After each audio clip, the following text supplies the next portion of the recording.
On Christmas Eve, I set the table for 5. My children sent a text saying, "Eat alone, old man." They thought I was just a retired engineer with a bad knee and a fading memory. They didn't know I owned the bank that holds their mortgages. By sunrise, they weren't just uninvited, they were homeless. My name is Reggie King, and this is how I fired my own family. The grandfather clock in the hallway chimed 8 times. The sound vibrated through the floorboards of my Chicago brownstone, echoing like a funeral bell in an empty church. It was 8 p. on Christmas Eve. I sat at the head of a mahogany dining table long enough to land a small aircraft on. In front of me sat a feast that had cost more than my father made in a year of working at the steel mill. A 5-pound Wagyu beef roast sat in the center, cooling rapidly. The fat had begun to congeal, losing that glistening sheen that justified its obscene price tag. To my left, a bowl of truffle mashed potatoes. To my right, glazed carrots and collard greens prepared exactly the way my late wife Beatrice used to make them. And directly in front of my hand stood a bottle of Chateau Margaux, 1,982. It was a $2,000 bottle of wine. I had bought it 10 years ago, saving it for a night when the whole family would be together under one roof, laughing and lying to each other about how well we were doing. The table was set for 5. Fine china, crystal glasses, polished silver. But the only thing filling the chairs was silence. Heavy, suffocating silence. I checked my watch. Osem, pet. Maybe the traffic on the I-90 was bad. It was snowing, after all. A heavy Chicago winter storm was battering the windows. Maybe Marcus had trouble with the starter on his car, though I paid for that car, so it should run perfectly. Maybe Nia was running late, closing up her boutique. Maybe Darius was just being Darius, losing track of time. I was lying to myself. I knew I was lying. I had been lying to myself for 5 years, ever since Beatrice passed. My arthritic knees throbbed. I had stood in the kitchen for 6 hours today. I had ignored the burning pain in my lower back to chop vegetables and season meat. I wanted this night to be perfect. I wanted to believe that they still cared. My phone buzzed on the tablecloth. The vibration sounded like a chainsaw in the quiet room. I reached for it with a hand that had seen 72 years of hard labor, from laying concrete foundations to sketching skyscrapers. The screen lit up. It was a notification from the group chat named King Family. My heart jumped. This was it. They were probably just around the corner. They were probably texting to tell me to open the garage door. I unlocked the phone. It was a photo. It wasn't a photo of a traffic jam. It wasn't a photo of a flat tire. It was a selfie. Tiffany, my daughter-in-law, took up most of the frame. She was grinning, her teeth bleached a blinding white, wearing a fur-lined parka that cost more than my first house. Behind her, I saw them. All of them. Marcus, my eldest son, was holding a glass of champagne, his face flushed with liquor. Nia, my daughter, was laughing at something off camera, looking elegant and expensive. Darius, my youngest, was throwing up a peace sign, looking like a fool. They weren't in Chicago. The background showed snow-covered pine trees and a massive log cabin lodge with a fire pit roaring in the distance. The geotag at the top of the photo read Aspen, Colorado. I stared at the image. My thumb hovered over the screen. Aspen. They were 1,000 miles away. Then the text messages started rolling in, one after another, like punches to the gut. Tiffany wrote, "Merry Christmas from the slopes." We decided to do a last-minute bonding trip. The snow is amazing. I felt a coldness spread from my chest to my fingertips. Last minute. You don't book a luxury lodge in Aspen last minute on Christmas. This had been planned for months. They had planned this while I was asking them what they wanted for dinner. They had planned this while I was ordering the beef. I typed slowly, my fingers stiff. "I thought you were coming for dinner. The food is ready." The 3 dots appeared. Marcus was typing. The message popped up. "Look, Dad, be realistic. Nobody wants to sit in that drafty old house smelling like mothballs and your arthritis cream. It's depressing. We wanted to have actual fun this year. Eat alone. You're used to it." I read the words again. Smell of arthritis cream. Depressing. I didn't reply. I couldn't. The air had left my lungs. Then another bubble appeared. This one was from Darius. "Hey Pops, since you're saving money on hosting us, can you transfer me $5,000? I kind of maxed out the Amex on the lift tickets and Tiff's champagne. Don't be a Scrooge. Love you." He added a praying hands emoji. Love you. He typed love you while asking for $5,000, seconds after his brother told me I smelled like an old man and should eat alone. I looked up from the phone. I looked at the empty chairs. I looked at the portrait of Beatrice hanging on the wall. Her eyes seemed to be weeping. 5 years ago, when she was dying of cancer in the hospice ward, it was Christmas Eve too. I had called them then. I had begged them to come. Marcus said he had a merger to close. Nia said she couldn't leave her dog alone. Darius didn't even answer. Beatrice died holding my hand, whispering their names. She died waiting for children who were too busy spending the money we gave them. I swore on her grave I would give them one last chance. I swore I would try to be the father they claimed I wasn't. I kept the trust funds open. I paid the credit card bills. I covered the business losses. I bought the houses they lived in under shell companies so they could feel like big shots. I thought love was a safety net. I thought if I caught them every time they fell, they would eventually learn to stand. But they didn't learn to stand. They just learned that I would always be there to catch them. They learned that I was a resource, not a person. To them, I wasn't Reggie King, the man who built half the skyline of this city. I was just the old man, the ATM, the nuisance. Eat alone. The words echoed in my head. I stood up. My chair scraped loudly against the floor. I picked up the bottle of Chateau Margaux 1982. It was heavy, cold. I walked into the kitchen. The stainless steel sink gleamed under the harsh fluorescent lights. I didn't look for a corkscrew. I didn't look for a glass. I smashed the neck of the bottle against the edge of the sink. Glass shattered. Dark red wine exploded, splashing onto my white shirt, looking like fresh blood. I poured the rest of the bottle down the drain.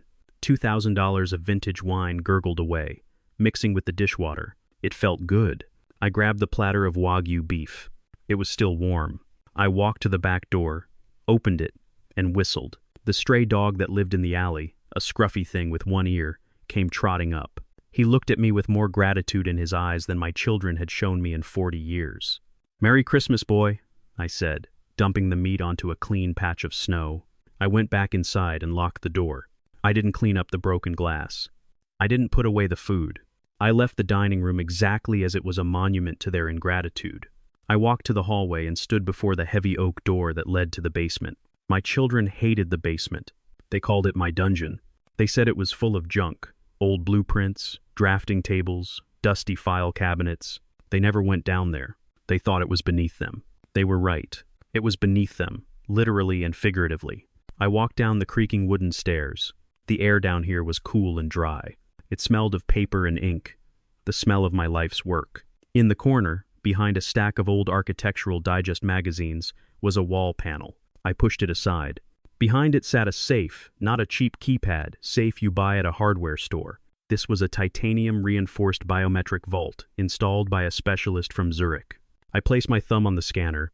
A green light flashed. The heavy steel door clicked and swung open. Inside, there was no jewelry. There was no stack of cash. There was a single thick black binder and a red phone. I took the binder out. On the cover, in gold foil, were the words, "The Omega Protocol." I opened the binder. The first page was a photograph of the four of us, me, Marcus, Nia, and Darius, taken 20 years ago. We were smiling. Beatrice was taking the picture. I looked at their young faces. I remembered teaching Marcus to ride a bike. I remembered braiding Nia's hair when Beatrice was working late. I remembered holding Darius when he scraped his knee.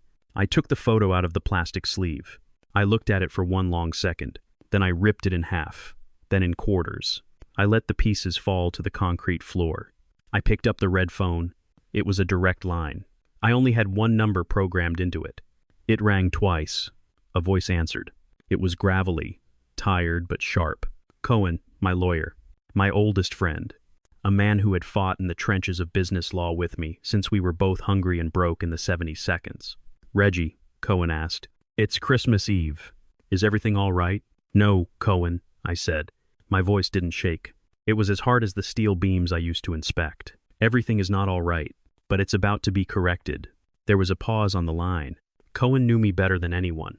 He heard the tone. "Are you sure?" Cohen asked softly. "You know what happens if we do this? There is no going back. This is the nuclear option, Reggie." I looked at the text message on my personal cell phone one last time. "Eat alone, I am sure," I said. "Okay, Reggie," Cohen said. "What do you want to execute?" "I want you to activate the Omega Protocol," I said. "Dissolve the blind trust, revoke the power of attorney, and draft the eviction notices." I want them served electronically by midnight. I want the locks changed on the company assets by tomorrow morning.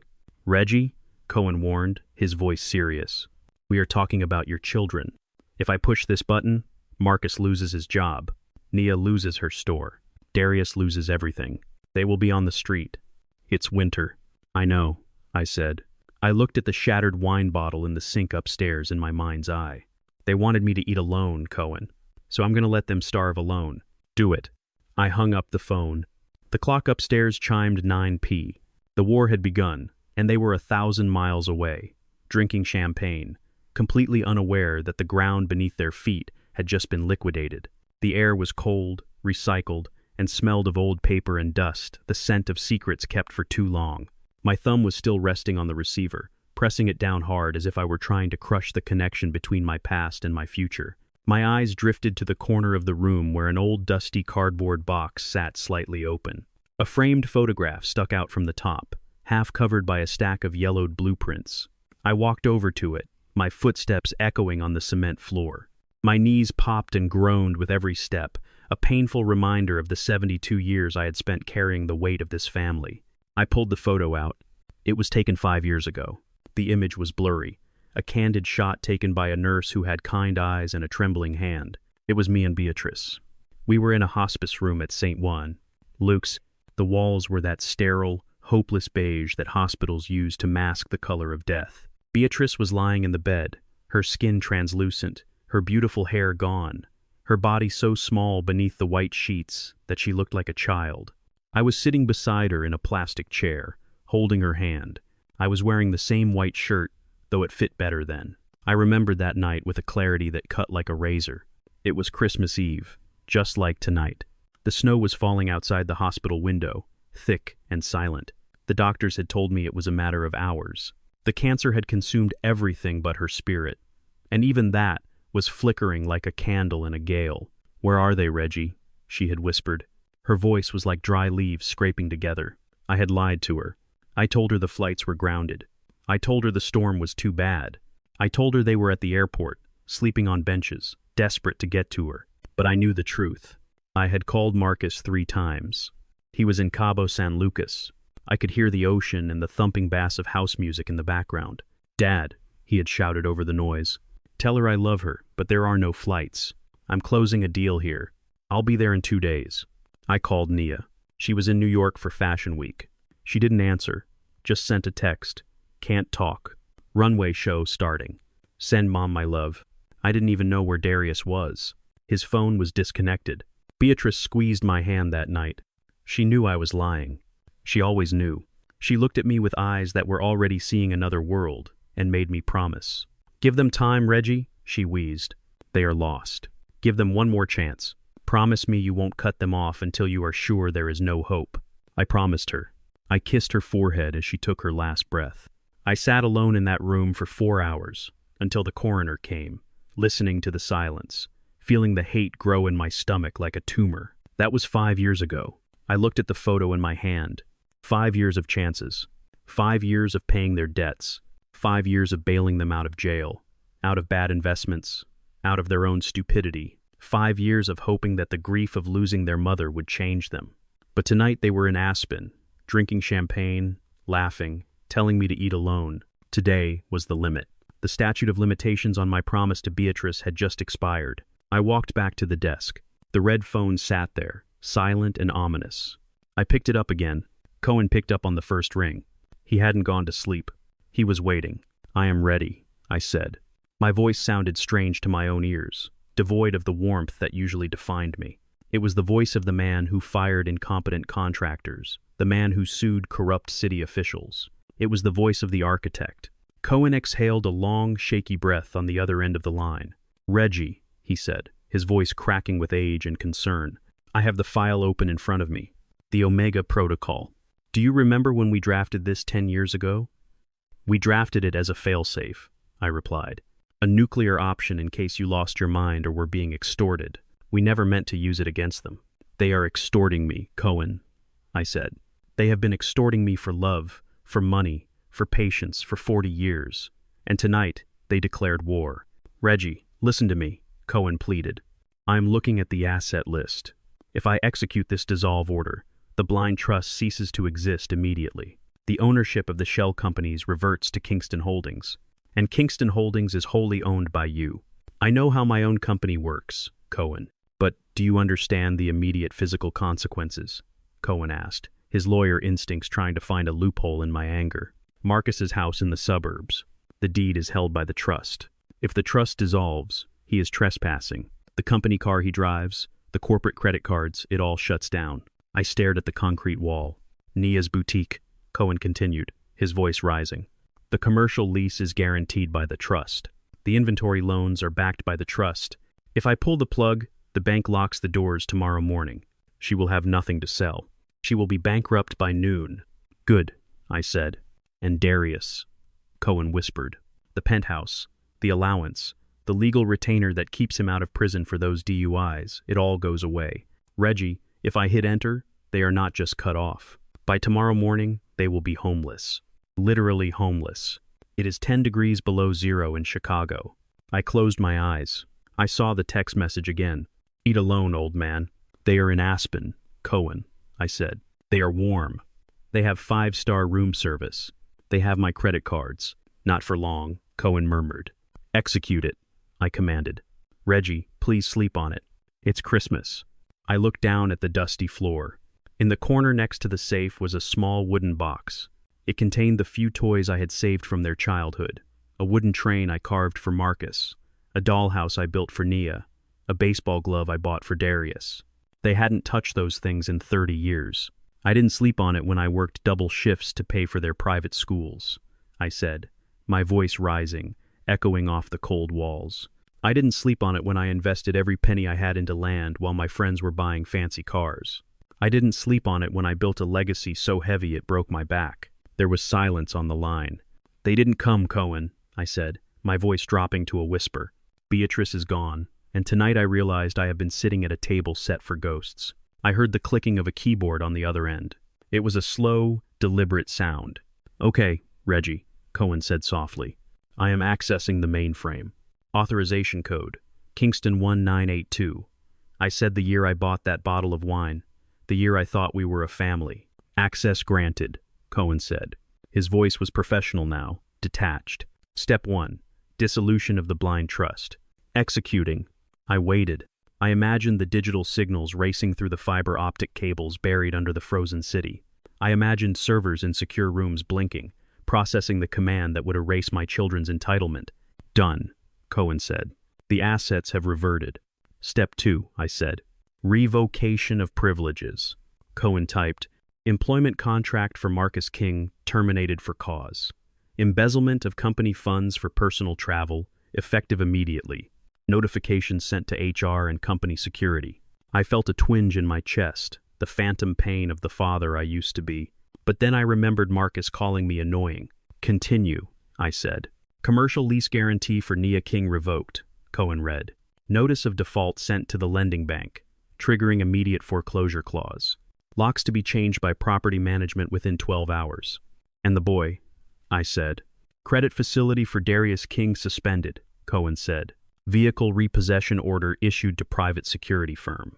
Lease on Penthouse 4, B, terminated. Notice to vacate issued. It is done, Cohen said. The screen shows all systems red. The accounts are frozen. The cards are declined. The legal notices have been sent to their emails and their phones. I let out a breath I didn't know I was holding. What about the service? I asked. I am sending the electronic service of process now, Cohen said. They will get a notification. A priority alert. It will look like a Christmas greeting until they open it. Send it, I said. I stood there in the basement, the phone still to my ear. It was done. The bridges were burned. The safety net was gone. Cohen cleared his throat. Reggie. Yes, Cohen. What do you want to do about the house? Which house? I asked. The one you were standing in, Cohen said. The family home. The trust held the title to that too. It is now yours. Free and clear. But the deed has a clause. I knew the clause. I had written it. Sell it, I said. Reggie, sell it, Cohen. I want it on the market tonight. I want a sold sign on the lawn before they get back from Aspen. I don't want them to have a doorstep to cry on. You really are the architect, aren't you? Cohen said, a mix of fear and admiration in his voice. You deconstruct as well as you build. I'm just cleaning up the job site, Cohen. Merry Christmas.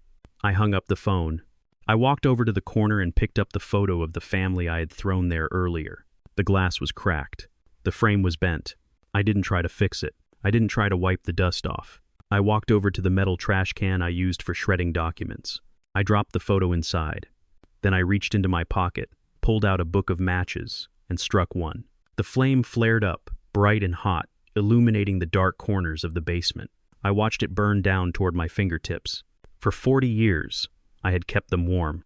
I had set myself on fire to keep them warm. I dropped the match into the can. The paper caught instantly. The faces of my smiling children curled and blackened, turning into ash and smoke. I watched it burn until there was nothing left but gray dust. I turned around and walked up the stairs, leaving the basement door open behind me. I went back to the dining room. The food was cold. The smell of the spilled wine was pungent and sour. My phone buzzed again. It was a notification from my bank app. Transaction declined. Darius King, Aspen Ski Resort, $5,200. Then another. Transaction declined.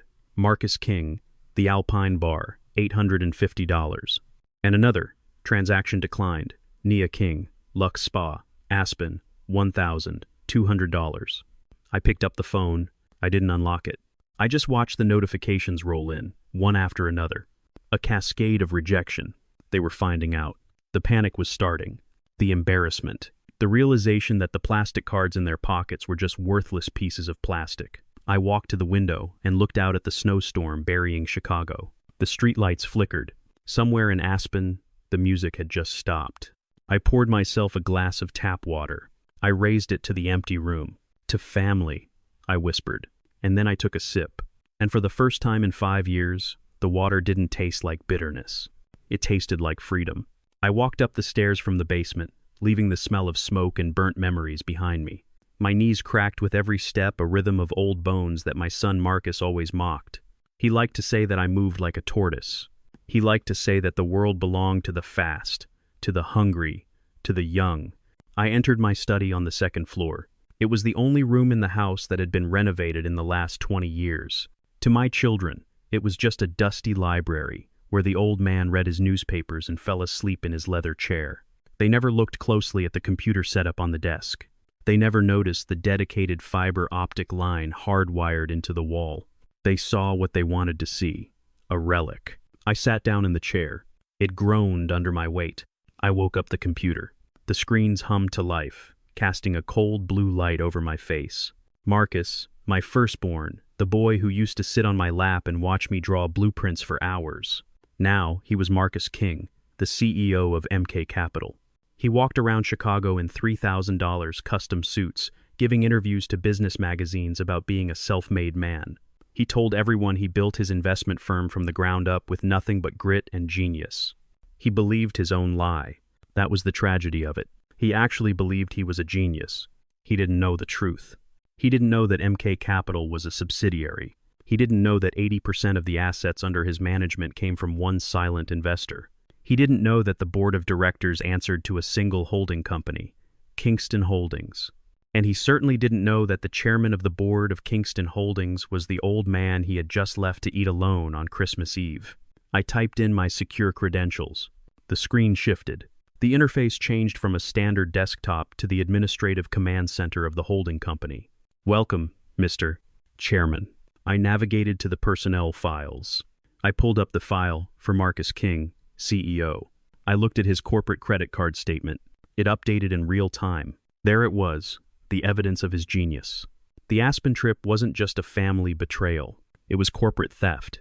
I scrolled through the transactions. 5 first-class tickets to Colorado, charged to the company account under client development. The rental of the private lodge, $20,000 charged to the company account under venue hire. The champagne, the caviar, the lift tickets, even the ski rentals all categorized as business expenses.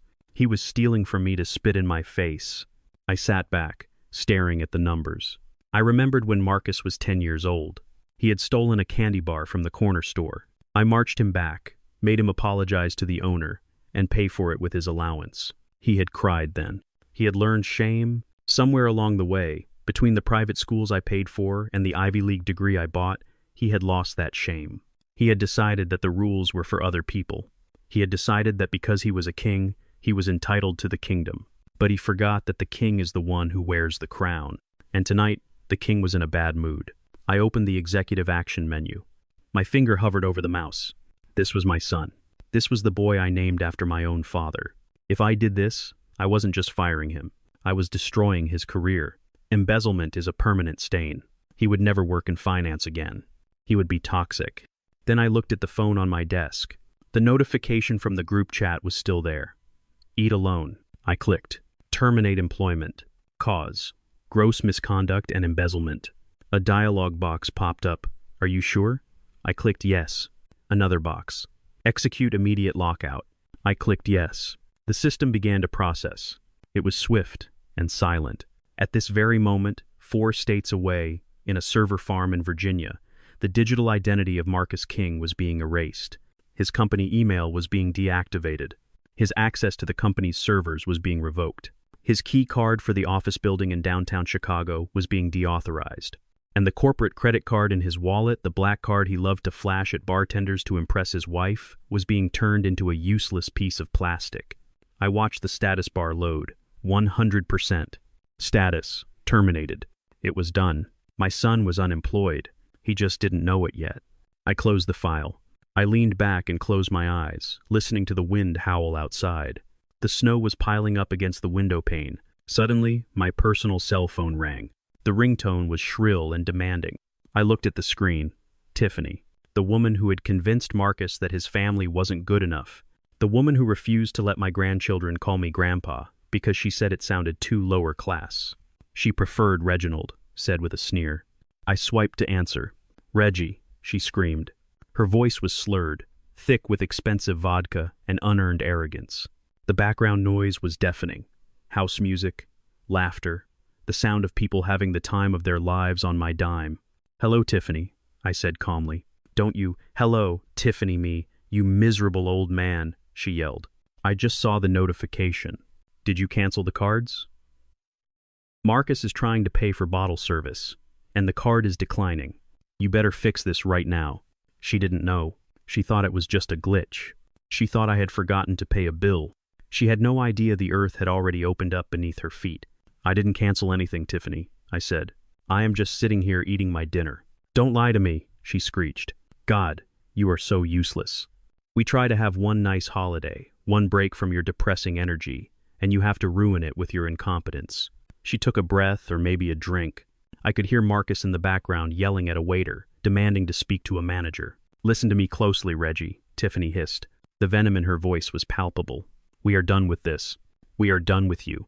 Marcus and I talked. When we get back to Chicago tomorrow, things are changing. Oh? I asked. Oh, she mocked. We are putting you in Sun Valley. You know, the place, the nursing home on the outskirts. We already have the brochures. It's perfect for you. They have nurses who can deal with your senility.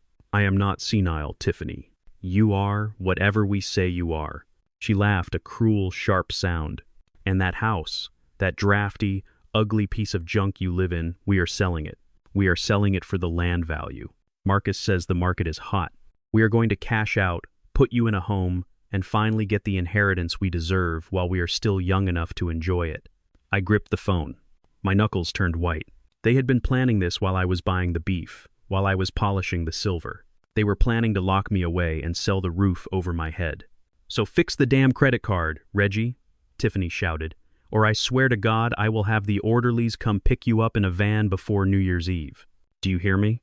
I heard her. I heard her loud and clear. I looked at the computer screen. The words status, terminated, glowed in red letters next to her husband's name. She didn't know that the corporate jet they flew in on was scheduled to be repossessed in the morning. She didn't know that the mansion they lived in was owned by the company I just fired her husband from. She didn't know that she was threatening the man who held the deed to her entire existence. I hear you, Tiffany, I said. My voice was low, steady, the voice of a structural engineer who knows exactly how much pressure a beam can take before it snaps. Good, she sneered. Now call the bank. We have a party to finish. She hung up on me. I put the phone down on the desk. The silence returned to the room, but it felt different now. It wasn't lonely anymore. It was charged. It was the silence before the dynamite blows. Sun Valley Nursing Home. That was their plan. To discard me like a broken tool. I looked at the computer again. I opened a new window. I navigated to the legal department files. I pulled up the deed to the mansion Marcus and Tiffany lived in. It was a beautiful house in the suburbs. 6 bedrooms, a pool, a wine cellar. I had bought it 5 years ago through Kingston Holdings. I let them live there rent-free. I told them it was a tax write-off for the company. They never asked questions. They just moved in and changed the locks. I clicked on the property management tab. Notice to vacate. Reason: termination of employment, loss of corporate housing privileges. Timeline: immediate. I filled in the fields. I attached the termination letter I had just generated for Marcus. I looked at the clock. It was almost midnight in Chicago. If I sent this now, the process server would be at their front door at 8 a.m. Tomorrow morning. They wouldn't even be back from Aspen yet. They would come home to change locks and security guards on the lawn. I thought about Tiffany's voice. You are whatever we say you are. I clicked send. The email whooshed away. I stood up from the desk. My legs felt stronger. The pain in my back had faded into a dull throb. Adrenaline is a powerful drug. I walked to the window and looked out at the storm. The snow was burying the street, erasing the footprints, covering the world in a clean white sheet. They wanted to sell my house. They wanted to put me away. They were about to find out that you don't evict the landlord. I turned off the lights in the study. I walked out into the hallway. 1 down, 2 to go. I headed toward the stairs. Nia was next. My daughter, the fashionista, the entrepreneur, the girl who thought she was running a business empire when all she was really doing was playing dress-up with my money. It was time to close up shop. I walked down the hall to the guest bedroom that I had converted into a secondary office years ago. This was where I kept the files that didn't fit in the main study, specifically the files related to my daughter Nia. Nia liked to call herself a serial entrepreneur. Her Instagram bio read, founder, CEO, visionary. She posted photos of herself at fashion weeks in Paris and Milan, holding champagne flutes, wearing sunglasses indoors. To the world, she was Nia King, the owner of Luxe Noir, a chain of high-end boutiques that were supposedly revolutionizing the Chicago fashion scene. To me, she was a financial black hole. I sat down at the small desk and pulled a thick red accordion folder from the drawer. It was heavy. It felt like carrying a brick. I opened it, and the paperwork spilled out like a confession. For 10 years, Nia had been running a business model that consisted entirely of buying high and selling low. She rented retail spaces in the most expensive districts. She hired staff she couldn't afford. She bought inventory that no one wanted. Every time she hit a wall, every time a supplier threatened to sue or a landlord threatened eviction, a mysterious angel investor would swoop in, a company called Apex Ventures. Nia loved Apex Ventures. She bragged about them to her friends. She told everyone that Apex saw her potential. She told everyone that Apex understood her vision. She didn't know that Apex Ventures was a shell company registered in Delaware. She didn't know that the sole signatory for Apex Ventures was her father, the man she just told to eat alone on Christmas. I flipped through the promissory notes. Loan 1, $300,000 for the initial build-out of the flagship store. Status defaulted, refinanced by Apex. Loan 2, $200,000 for the spring collection that never sold. Status defaulted, interest capitalized by Apex. Loan 3, $500,000 for the expansion into Miami, a store that stayed open for 3 months before closing due to mismanagement status. Total loss absorbed by Apex. I looked at the bottom line. The total principal amount Nia owed to Apex Ventures, and by extension to me, was $1. $5 million. She hadn't made a payment in 4 years, not one dime. She treated the loans like grants. She treated the debt like a donation. My phone buzzed again. Another message in the King family group chat. I picked it up. It was Nia. Dad, don't be stingy about the house. Marcus is right. The market is peaking. Sell it. But honestly, the split needs to be fair. I need 40%. I have a liquidity crunch with the new line launching, and I need to expand the branches. 40% is fair, considering I'm the only one building a legacy here. I stared at the screen. Building a legacy. She was building a mountain of debt on a foundation of my money. And now she wanted to sell the roof over my head to dig the hole deeper. Liquidity crunch. That was her favorite phrase. It was code for I spent all the revenue on first-class flights and designer handbags. I looked at the loan agreement in front of me. It was a standard commercial contract drafted by Cohen.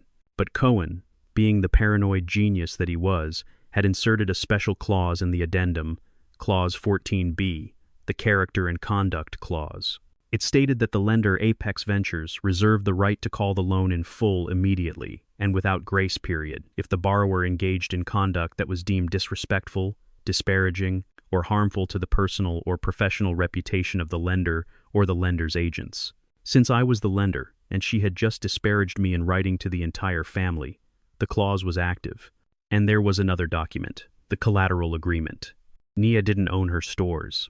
She leased them, but to secure the loans from Apex, she had put up the only asset she actually owned, her house, a brownstone in Lincoln Park that I had gifted her the down payment for 10 years ago. She had signed the deed over as collateral. She probably didn't even read the paperwork. She just signed where the angel investor told her to sign so she could get the check. I picked up the red phone again. Cohen, I said. I am here, Reggie. Pull the file on Nia King. Apex Ventures versus Lux Noir. I have it, Cohen said. She just demanded 40% of my home, I said. She wants to expand. Expand what? Cohen asked dryly. Her debt ceiling. She triggered Clause 14B. I said the disparagement clause. You want to call the note? I want to call it all. Cohen. The principal, the interest, the penalties. I want immediate repayment of the $1. Sighing million. She doesn't have it, Reggie, Cohen said. You know she doesn't have it. Her business account is overdrawn. I saw the alert this morning. Then execute the collateral seizure, I said. The house? Cohen asked. The house, I confirmed. And Cohen. Yes, the inventory, the stores, everything inside them belongs to Apex Ventures until the debt is paid. I want you to file an emergency injunction to padlock the commercial locations tonight. On Christmas Eve? Cohen asked. Especially on Christmas Eve, I said. I want the locks changed before the holiday sales start tomorrow. I don't want her selling a single scarf that belongs to me. Reggie, Cohen said, his voice hesitant. If we lock the stores tomorrow, she misses the biggest revenue day of the year. It will kill the brand. The business will be dead by New Year's. The business has been dead for 10 years, Cohen, I said. I have just been paying for the funeral expenses. It is time to bury the corpse. Understood, Cohen said. I am filing the petition with the emergency duty judge now. We have a standing relationship. The writs of attachment will be issued within the hour. What about her house? I asked. The foreclosure notice will be posted on her door tomorrow morning, Cohen said. She has 30 days to cure the default, which means she has 30 days to find $1. 5 millions. She won't find it, I said. No, Cohen agreed. She won't. I hung up. I looked at the text message again. 40%. I typed a reply. I didn't send it. I just typed it to see how it looked. 40% of 0 is 0, Nia. I deleted the text. I didn't want to warn her. I wanted her to find out when she tried to unlock her store tomorrow morning and her key didn't work. I wanted her to find out when the security guard handed her a court order instead of a coffee. I sat in the guest room, surrounded by the paperwork of my daughter's failures. I remembered when she opened her first store. She was 25. She looked so proud. I cut the ribbon. She hugged me and said, I did it, Daddy. I hadn't had the heart to tell her then that I had secretly bought the first $10,000 worth of merchandise, just so her opening day wouldn't be a flop. I had hired actors to come in and shop so she would feel successful. I had created a fantasy world for her because I couldn't bear to see her fail. And in doing so, I had created a monster who thought she was entitled to my blood. I closed the red folder. I walked over to the window. The snow was falling harder now, a white curtain closing on the world. Nia was in Aspen, probably wearing a $3,000 ski suit I paid for, drinking champagne I paid for, complaining to her brothers about how cheap I was. Tomorrow morning, she would wake up and check her sales figures. She would expect a Christmas miracle. Instead, she was going to get a lesson in economics, asset forfeiture, liquidation, bankruptcy. I walked out of the room and shut the door. I didn't lock it. There was nothing in there worth stealing anymore, just paper ghosts of a dream that never really existed. 2 down, 1 to go. I looked toward the living room. The large flat-screen television was mounted on the wall. I rarely turned it on, but tonight I needed to see something. Darius, my baby boy, the one Beatrice spoiled the most, the one who had never worked a day in his life. I walked into the living room and picked up the remote. I navigated to the social media app on the smart TV. I searched for his handle, King Darius VIP. He was live, the screen filled with his face. He was holding a bottle of vodka, swaying back and forth. The music was loud. He was in the lodge in Aspen. "Yo, what is up, everybody?" Darius shouted at the camera. "We are live from Aspen, living that king life. You know how we do. Big money, big moves." He turned the camera to show Marcus and Nia in the background. They waved, looking bored and wealthy. "Shout out to the haters," Darius yelled. "Shout out to everyone stuck in their boring lives while we out here on the mountain." He laughed. It was a cruel, empty sound. I watched him grin. I watched him boast. I watched him claim to be a king. He didn't know he was just a jester dancing on a trapdoor. And I had my hand on the lever. I sat down on the sofa. I put the remote down next to me. It was time to take away his toys. I sat on the vintage leather sofa in my living room, the only piece of furniture in the house that Darius hadn't called garbage.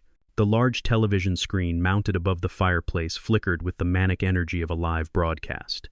I held the remote in one hand and my secure tablet in the other. On the screen was my youngest son, Darius, 35 years old, and he had never held a job for longer than 3 months. He was currently broadcasting to 12,000 followers on social media under the handle King Darius VIP.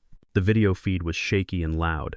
He was in the VIP section of a club in Aspen. The bass was thumping so hard it distorted the microphone on his phone. He was wearing a designer hoodie that cost $600 and holding a bottle of vodka that cost 10 times that. He looked sweaty, manic, and completely full of himself. "Yo, what is good, everybody?" Darius shouted into the camera, his eyes glazed over. "We are live from the top of the world, baby. The King family taking over Aspen. Look at this spread." He panned the camera around. I saw trays of seafood towers, sparklers flaring out of champagne bottles, and a group of hangers-on people I didn't know, drinking my liquor and laughing at my son's jokes. They weren't his friends. They were parasites, feeding on a host I had kept fat and happy for too long. Darius turned the camera back to himself. He leaned in close, his face filling the frame. "I gotta give a shout-out to the haters," he slurred. "And yeah, I mean, my pops, back in Chicago. Old man stayed home because he wanted to save money on heating bills, probably." He grinned, showing off his veneered teeth. "Man is sitting in the dark right now counting pennies while we out here making it rain. Don't be like him, y'all. Live your life. Spend that money. You can't take it with you, right?" I watched him laugh at me. He was right about one thing. I was sitting in the dark, but I wasn't counting pennies. I was counting the seconds until his reality shattered. I looked down at my tablet. I had the asset management portal open. Darius thought he was rich.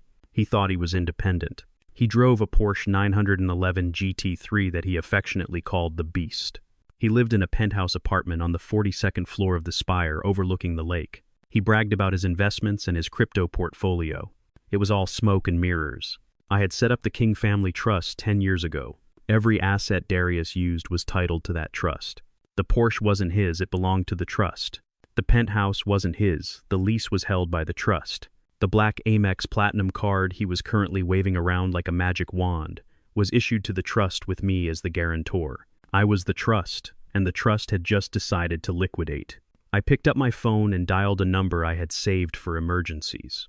It wasn't the police. It was Titan Security Services, a private firm that specialized in high-end asset recovery. They didn't ask questions. They just executed orders. "This is dispatch," a voice answered, crisp and professional. "This is Reginald King," I said. "Account number, Delta 74, verification code, blueprints," I said. "Go ahead, mister." "I need an immediate asset recovery," I said, keeping my eyes on the television screen, where Darius was now pouring vodka into the mouth of a blonde woman I had never seen before. The Porsche 911 GT3, license plate King 03. It is currently parked in the long-term valet lot at O'Hare Airport. "We have the location on file, sir," the dispatcher said. "What is the order?"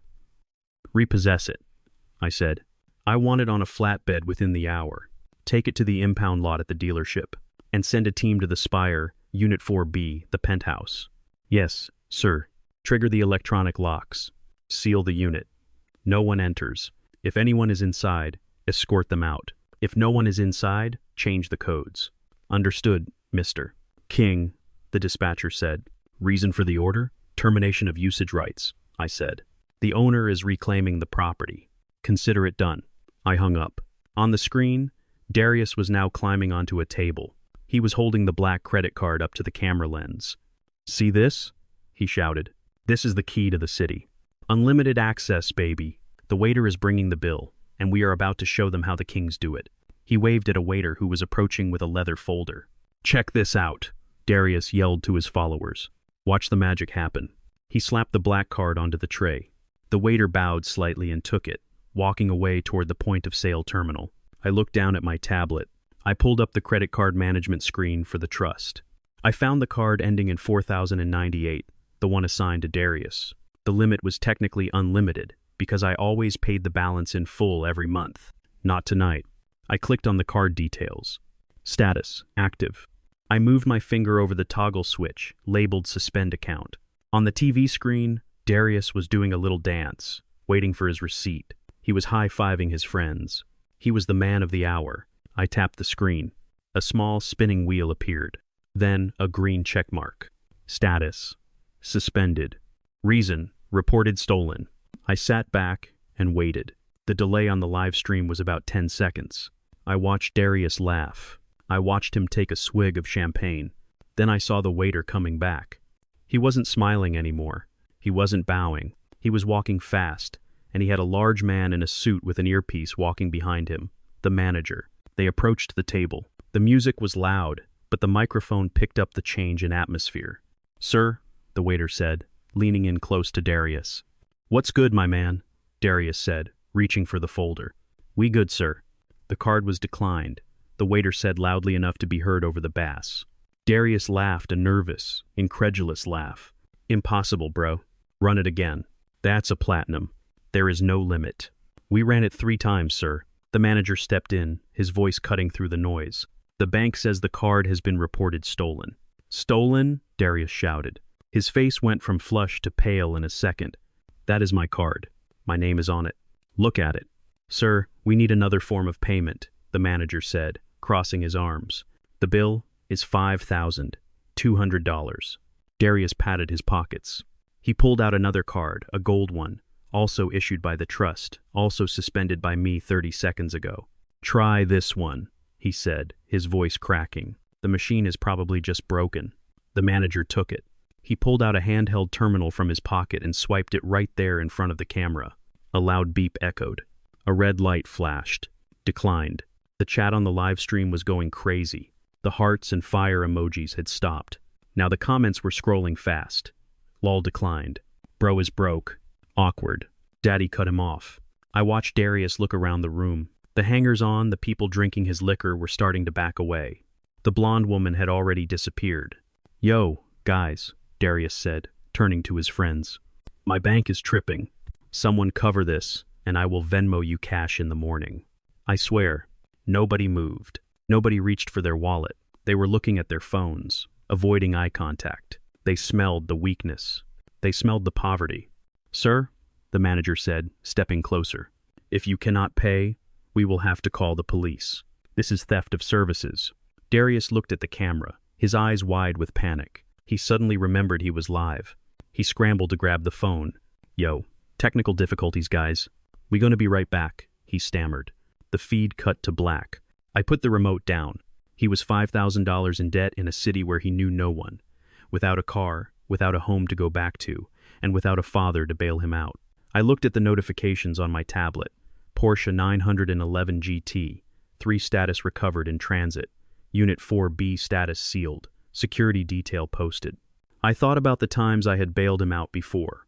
The DUI in college, the gambling debt in Vegas, the assault charge that I made disappear with a high-priced lawyer. I had always shielded him. I had always told myself he was just finding his way. But he wasn't finding his way. He was lost. And the only way to find yourself is to be completely alone in the dark. I picked up my glass of water again.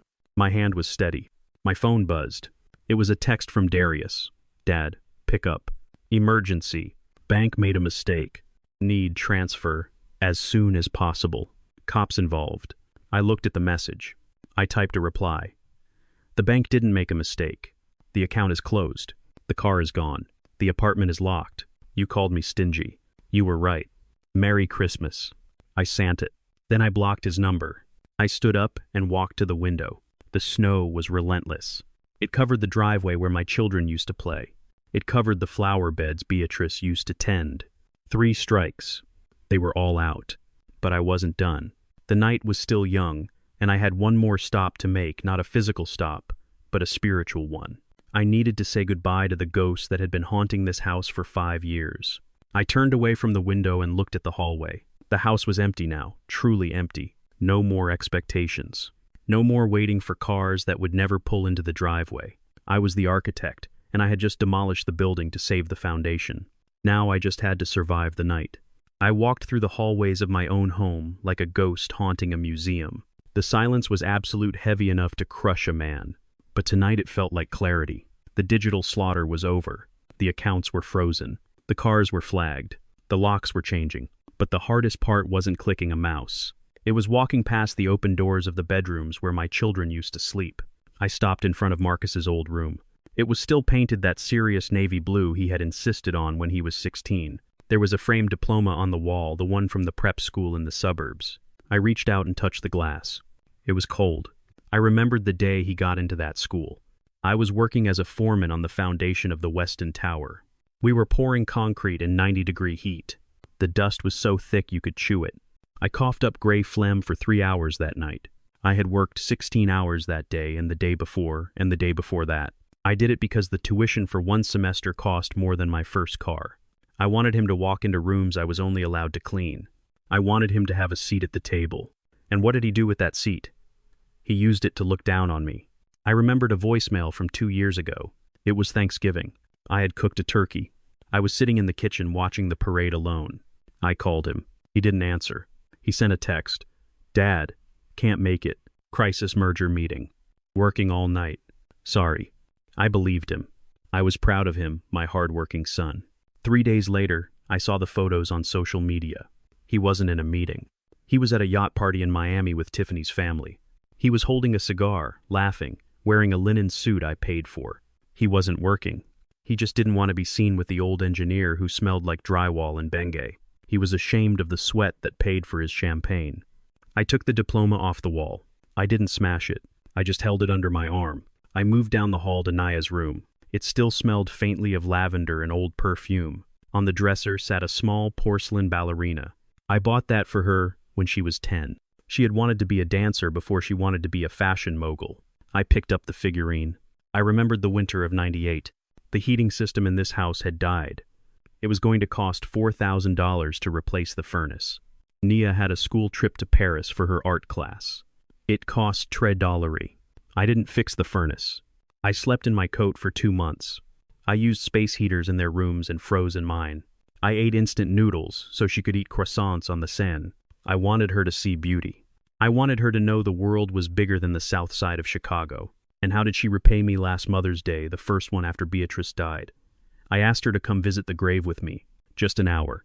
Daddy, I can't, she had whined. The store is drowning. Inventory issues. I have to do inventory all weekend or we go under. I sent her a check for $10,000 to help. She cashed it in an hour. That weekend, her mother-in-law posted a video. They were at a spa retreat in Arizona. Nia was getting a mud bath. She looked relaxed. She looked happy. She didn't look like a woman doing inventory. She looked like a woman spending her father's grief money on a facial. I swept the porcelain ballerina into my pocket. I grabbed the framed photo of Nia at her graduation, the one where she was looking away from the camera, already bored with me. I walked to the end of the hall, Darius's room. It was a shrine to wasted potential trophies for participation, posters of rappers he tried to emulate. I remembered the night he was arrested for the first time. He was 18. He had beaten up a kid who made fun of his sneakers. I went to the precinct at 3A. I was tired. My back was spasming so bad I could barely stand. I sat on a hard wooden bench for 6 hours waiting for the bail hearing. I paid the bail. I paid the lawyer. I paid the other kid's family to drop the charges. I told him it was a mistake. I told him he was a good boy. I protected him because I thought the world would eat him alive if I didn't. But I was wrong. I wasn't protecting him from the world. I was feeding him to his own worst instincts. I taught him that consequences were things that happened to other people. I taught him that Daddy could fix anything with a checkbook. I remembered his text from last week. Pops, need 2K. Car trouble. Stuck on the side of the road. I sent the money. 10 minutes later, I saw him on a live stream. He was at a casino. He was betting on black. He wasn't stuck on the side of the road. He was stuck in his own greed. I grabbed the photo of Darius from his nightstand. He was smiling that charming, manipulative smile that had worked on me for 35 years. I walked back downstairs, my arms full of frames, my pockets heavy with porcelain lies. The house felt massive. It felt like a tomb I had built for myself. Every beam, every floorboard, every brick was paid for with my sweat. I had missed birthdays to pour foundations. I had missed school plays to inspect steel girders. I had traded my time, my health, and my youth to build a fortress for them. And they had locked me in the dungeon. I walked to the living room. The fireplace was cold, dark, empty, just like this family. I knelt down. My knees cracked a sound like a pistol shot in the quiet room. I piled the photos in the grate. Marcus in his suit, Nia in her designer dress, Darius with his fake smile, the diploma, the participation trophies. I reached for the box of matches again. My hands didn't shake. They were steady. These were the hands that held a pencil to draft the skyline of Chicago. These were the hands that tied rebar in the freezing rain. They were strong hands, capable hands. I struck a match. The smell of sulfur filled my nose. It was a clean smell, honest. I touched the flame to the corner of Marcus's diploma. The paper curled. The gold seal bubbled and turned black. I watched the fire spread. It licked at the glass of the frames, cracking it with sharp pings. It consumed the smiling faces of the children I thought I knew. I watched Marcus burn. I watched the lie of the busy executive melt away. I watched the lie of the devoted son turn to ash. I watched Nia burn the spa trips, the fake business crises, the disdain for my old man smell. It all went up in smoke. I watched Darius burn the gambling, the arrogance, the theft. The fire took it all. The heat hit my face. It felt good. It felt like waking up after a long, cold sleep. I wasn't just burning photos. I was burning the man I used to be. I was burning the doormat. I was burning the ATM. I was burning the lonely widower who sat by the phone waiting for crumbs of affection. That man died tonight. He died the moment he read that text message. I stood up as the fire roared, casting long, dancing shadows on the walls. I saw my reflection in the dark window. I didn't see an old man. I didn't see a victim.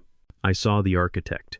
That was what they called me on the job sites in the 80 seconds. The architect, not because I had the degree yet, but because I could see the structure of a thing before it was built.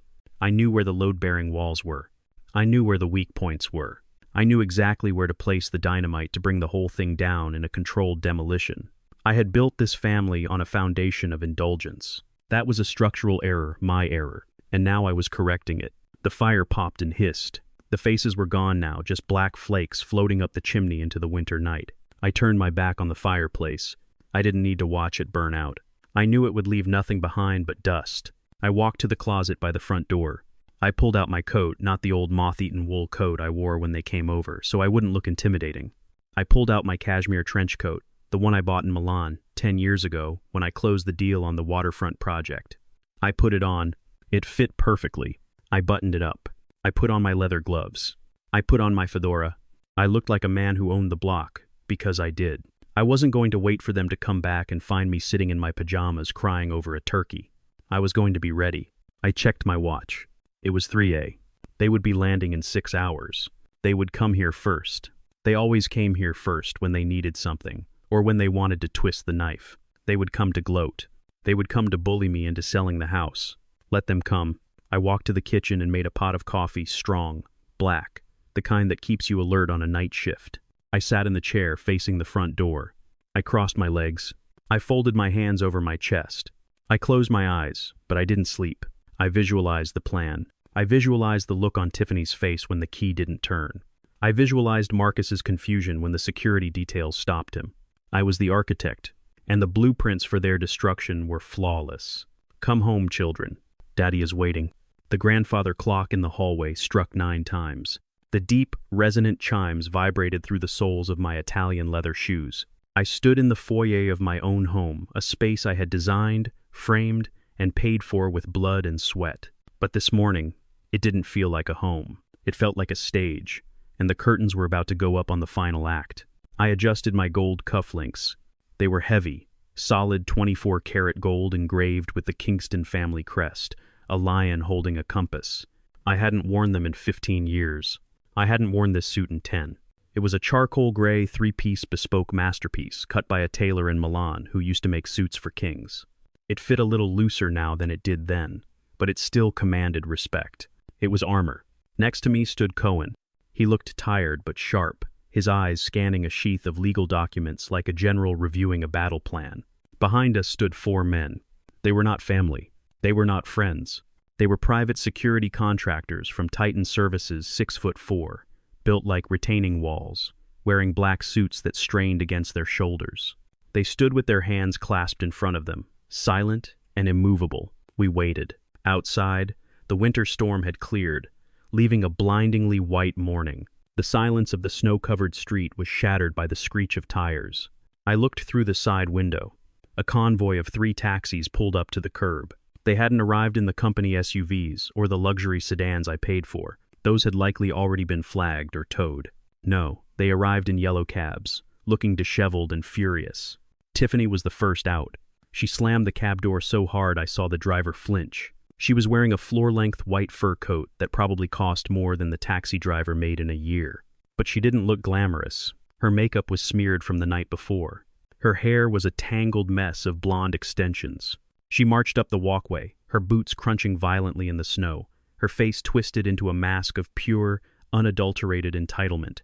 Behind her came Marcus, my son. He looked gray. His eyes were bloodshot, probably from the alcohol and the panic of a declined credit card. He wasn't wearing a coat, just his expensive suit jacket, shivering in the Chicago wind. Nia and Darius trailed behind, looking like frightened children hiding behind their bullies. They stormed the porch like an invading army. They didn't ring the doorbell. They didn't knock. Tiffany grabbed the handle and yanked. Locked. She yanked again harder, rattling the heavy oak door against the frame. "Open this door," she shrieked. Her voice pierced through the wood, shrill and demanding. "I know you're in there, old man. Open it right now." I stood motionless on the other side. I watched the door handle jiggle violently. Marcus joined in. He started pounding on the wood with his fist. The sound echoed through the house. Boom, boom, boom. "Dad," Marcus yelled. His voice was hoarse. "Quit playing games. We are freezing out here. Open the damn door." I didn't move. I let them pound. I let them scream. I wanted them to exhaust their entitlement. I wanted them to feel the cold biting into their skin. "Reggie," Tiffany screamed again. "I swear to God, if you don't open this door, I'm calling the police. We know you're in there. Don't you dare play dead. We know you're just hiding because you messed up the bank accounts. Don't play dead." That was what my son had said. As if my life, my death, was just an inconvenience to their schedule. As if the only reason I wouldn't answer the door was out of spite or incompetence, never out of authority. I looked at Cohen. He nodded once, a subtle, grim signal. I looked at the lead security guard. He stepped forward, his hand hovering over the deadbolt. I took a deep breath. The air in the house was warm, smelling of the fresh coffee I had brewed, but not drunk. The air outside was sub-zero. The pressure differential was about to equalize. "Open it," I said.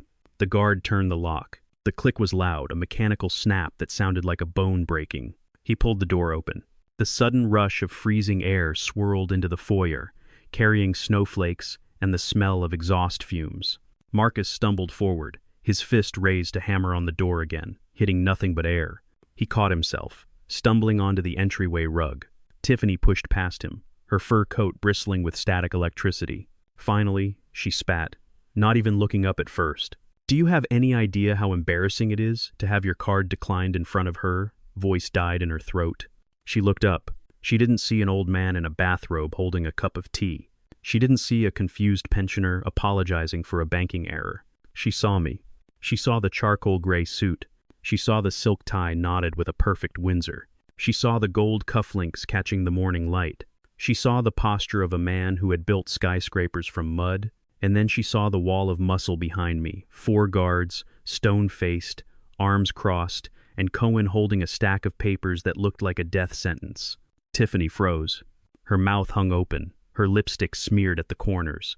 She took a half step back, her heels clicking on the marble floor. Marcus straightened up, blinking rapidly. He looked from me to the guards, then back to me.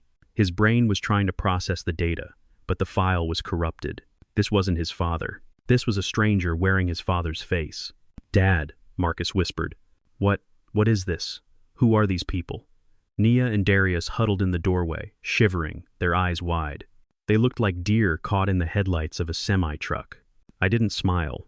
I didn't offer them a coat. I didn't ask them if they had a nice flight. I clasped my hands behind my back and looked down at them from the top of the foyer steps. I felt 10 feet tall. "Welcome," I said. My voice was calm, deep, and devoid of any warmth. It echoed off the high ceilings. "Welcome to the extraordinary shareholders meeting." Tiffany blinked, her confusion turning into a defensive snarl. "What are you talking about, shareholders meeting? Have you lost your mind? We are here to get you to sign the papers for the house sale. We need the cash released immediately to fix whatever mess you made with the accounts." She reached into her oversized designer bag and pulled out a crinkled document. She waved it at me like a weapon. "Sign it," she demanded, stepping forward. "Sign it so we can get out of this freezing hallway and go to a hotel. You can go to Sun Valley today for all I care. Just sign the damn paper." One of the guards stepped forward, blocking her path. He didn't touch her. He just occupied the space she wanted to be in. She slammed into his chest like a bird hitting a window. "Get out of my way!" she screeched, trying to push him. He didn't budge an inch. I stepped down one stair. "Put the paper away." "Tiffany," I said, "there is no house to sell." "What?" Marcus asked, his voice trembling. "What do you mean? Of course there is. We're standing in it." "Dad, stop this. Why are you dressed like that? Why is Mr. Cohen here?" Cohen stepped forward. He adjusted his glasses. "King," Cohen said, addressing Marcus formally. "Please step back onto the rug. You are dripping melting snow onto the marble." Marcus looked down at his feet, then back at Cohen. "Cohen, what is going on? Tell my dad to send these goons away. We need to talk about the finances." "We are talking about the finances, Marcus," I said. "Specifically, your finances, or rather, the lack thereof." I signaled to Cohen. Cohen handed a thick envelope to Marcus. He handed another to Nia and another to Darius. He didn't hand one to Tiffany. She wasn't blood. She was just collateral damage. Marcus opened the envelope. His hands were shaking so badly he almost dropped the papers. He pulled out a letter with the Kingston Holdings letterhead. We own this company," Marcus stammered, looking at the logo. "I work for MK Capital, but Kingston is the parent." "Read it, Marcus," I commanded. He read. His eyes scanned the page. His face went from gray to white to a sickly shade of green. "Termination," he choked out. "Gross misconduct.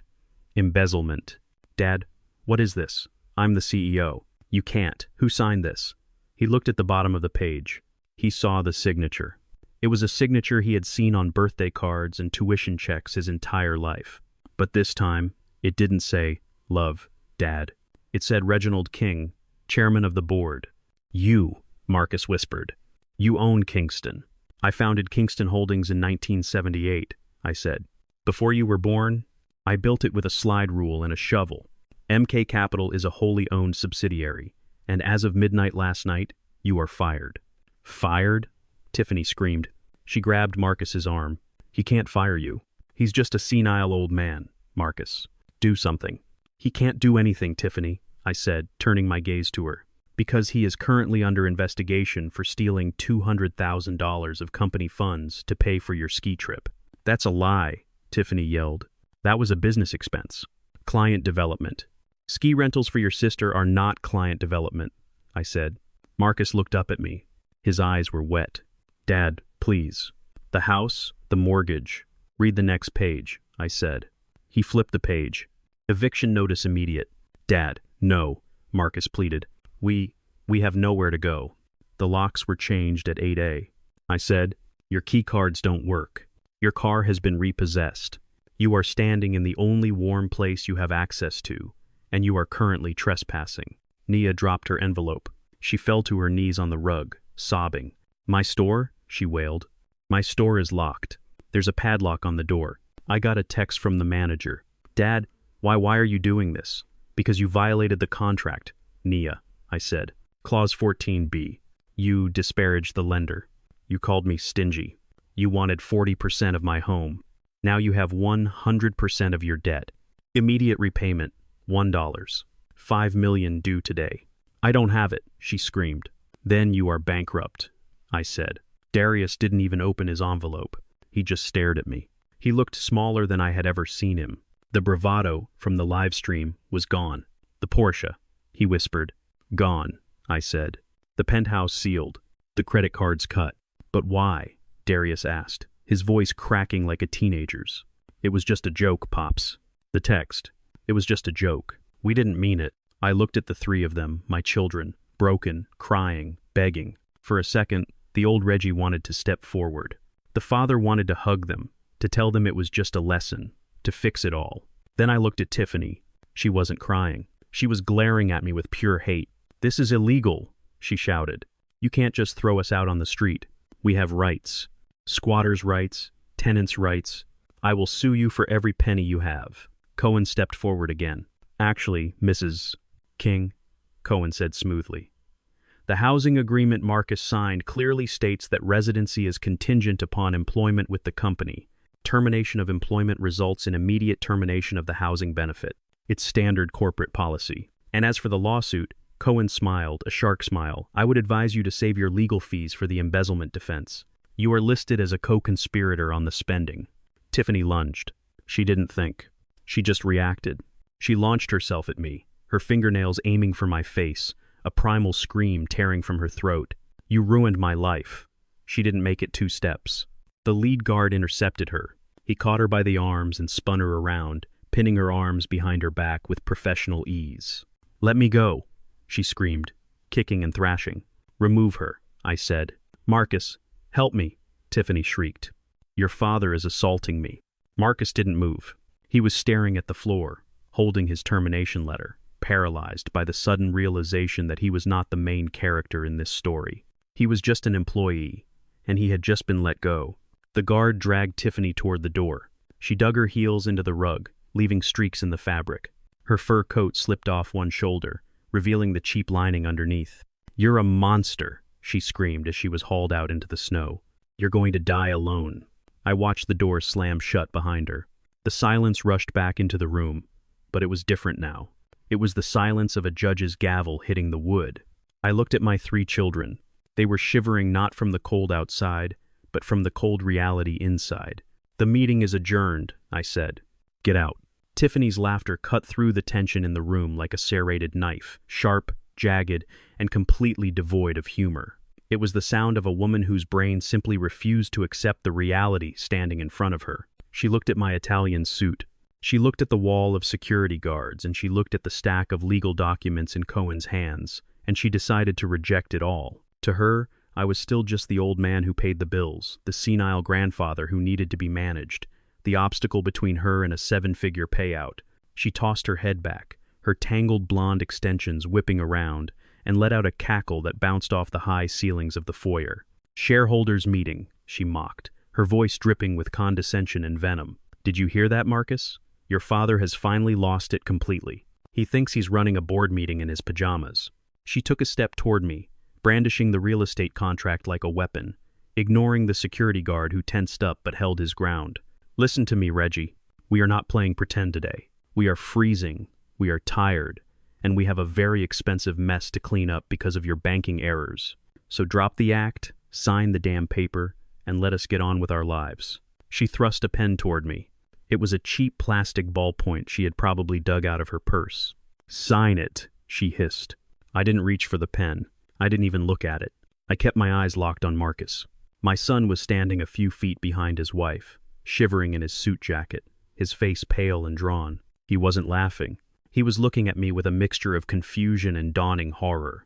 He was a businessman, or at least he pretended to be one. He knew what a hostile takeover looked like. He knew what a security detail meant, and he knew that Cohen, standing silently at my right hand, was not a man who made house calls on Christmas morning for social reasons. Marcus, I said, my voice calm and level. Your wife seems to be under the impression that this is a negotiation. Please inform her that the time for negotiation passed when you boarded that plane to Aspen. Marcus opened his mouth, but no sound came out. He looked at Tiffany, then back to me. Dad, he stammered. What is going on? Why is Cohen here? Why are you dressed like that? Cohen stepped forward. The movement was small, precise, and terrifyingly professional. He adjusted his wire-rimmed glasses and opened the thick leather portfolio he had been holding against his chest. He extracted a single, crisp white envelope. It wasn't a Christmas card. It was a legal summons. "King," Cohen said, his voice dry as dust. He held the envelope out to Marcus. Marcus stared at the envelope. His hand came up slowly, trembling like a leaf in a gale.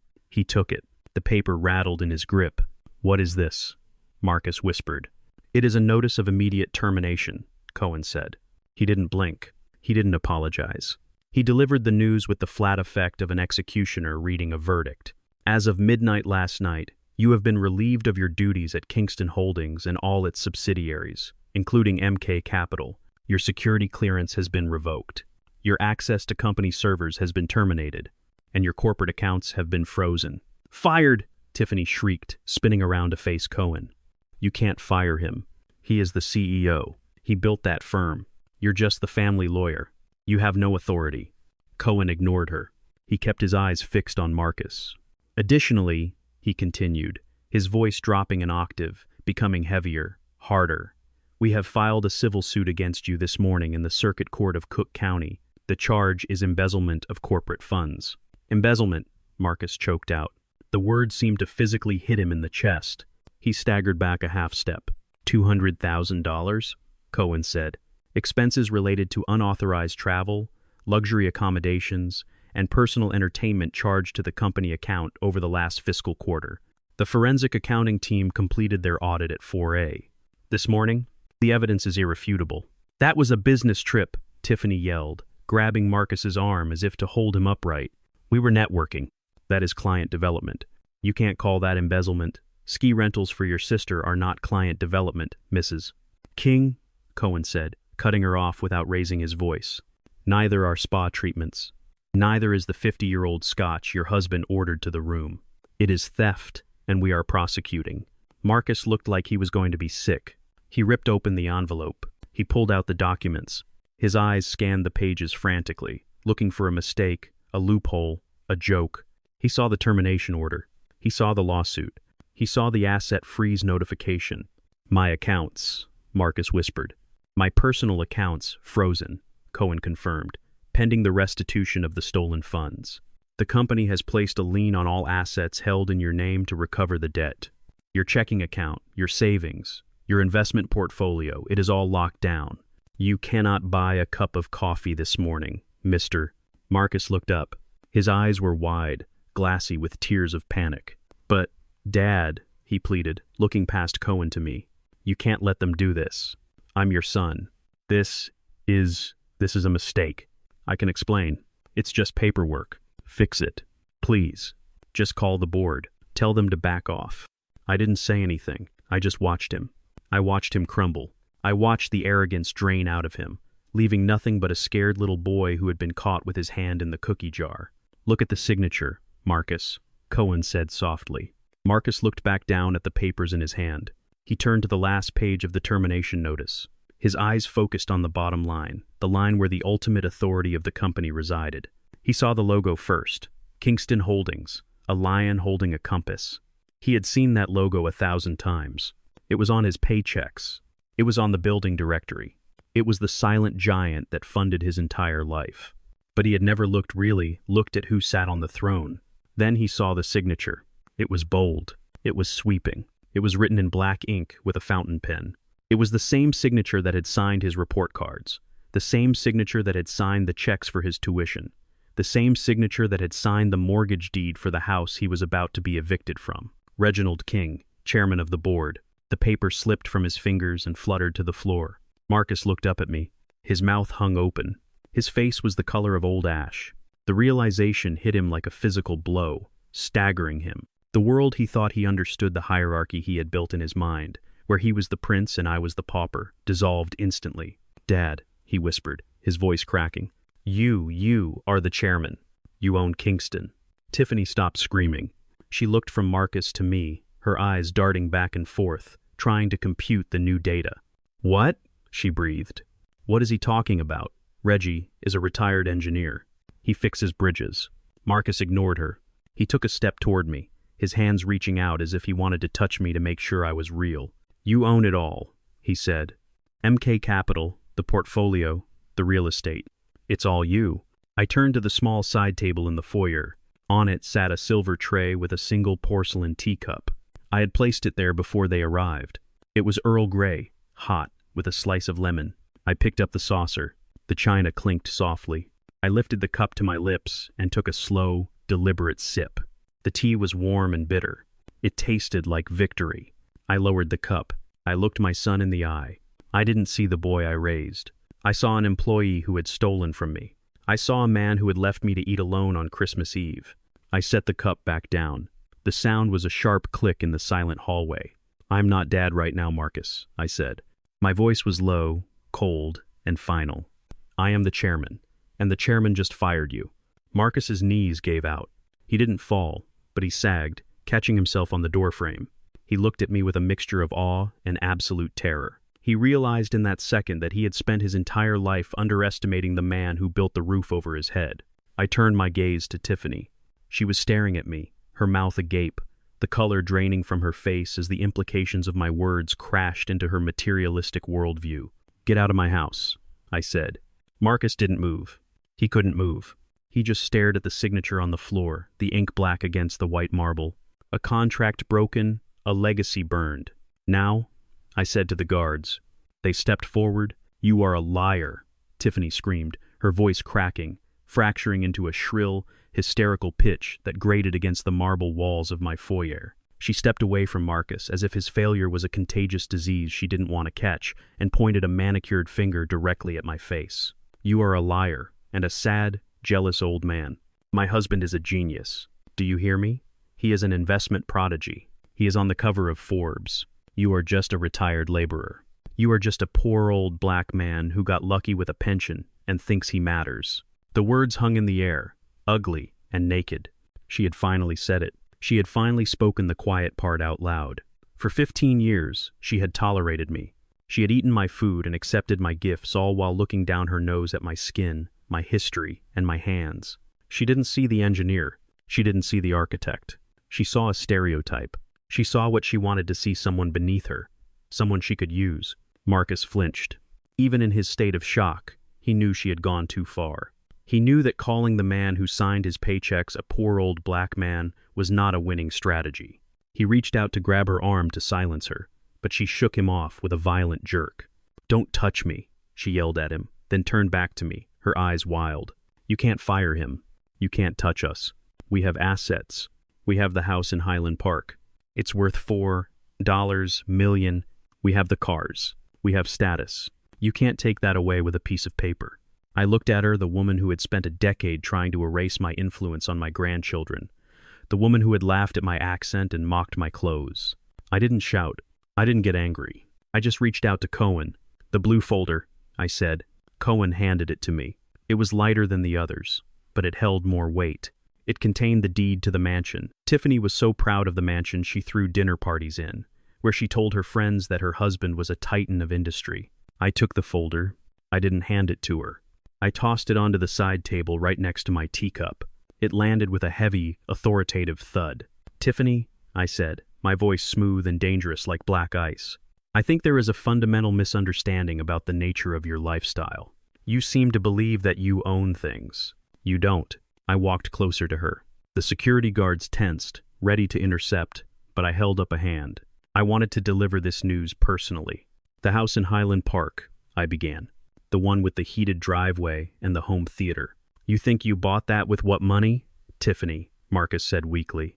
"His salary?" She glared at me, her chest heaving. "We paid the mortgage. Marcus handled the finances."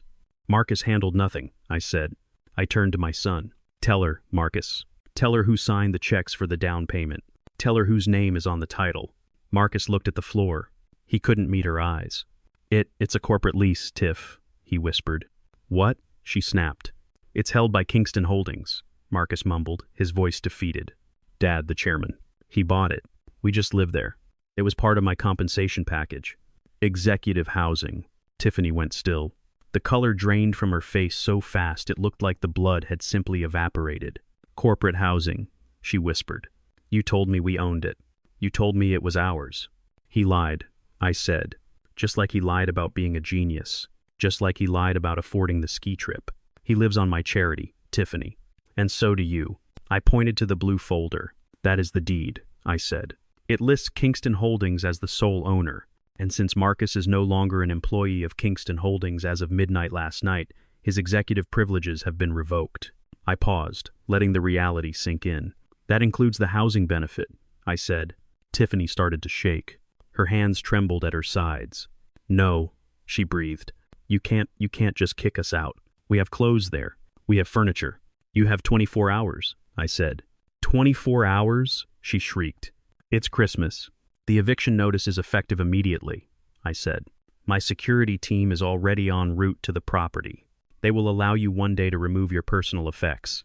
Anything left on the premises after 9 tomorrow will be considered abandoned property and will be auctioned off to recoup a fraction of the money your husband stole from me. I checked my watch. Actually, you have 23 hours and 45 minutes left. Tick-tock, Tiffany. She looked around the room, desperate, searching for an exit, for a savior. She looked at Nia, who was still sobbing on the floor. She looked at Darius, who was staring at the wall in shock. She realized she was alone. The illusion of her power had evaporated, but I wasn't finished. Oh, and one more thing, I said. I gestured toward the window, toward the snowy driveway where the taxis were idling. How did you get to the airport for your trip? Did you drive the Range Rover? Tiffany blinked, confused by the sudden change in topic. Yes, she spat. We drove the Rover. It's parked in the private hangar lot. Why do you care? Because that is a company car, I said. No, she yelled. That was a birthday gift. Marcus gave it to me for my birthday. It has a red bow on it. Marcus leased it through the company fleet account. I corrected her. He expensed the payments as travel logistics. It belongs to Kingston Holdings. And since he is fired, unauthorized use of company vehicles is considered grand theft auto. I looked at the lead security guard. Henderson, I said. Yes, Mr.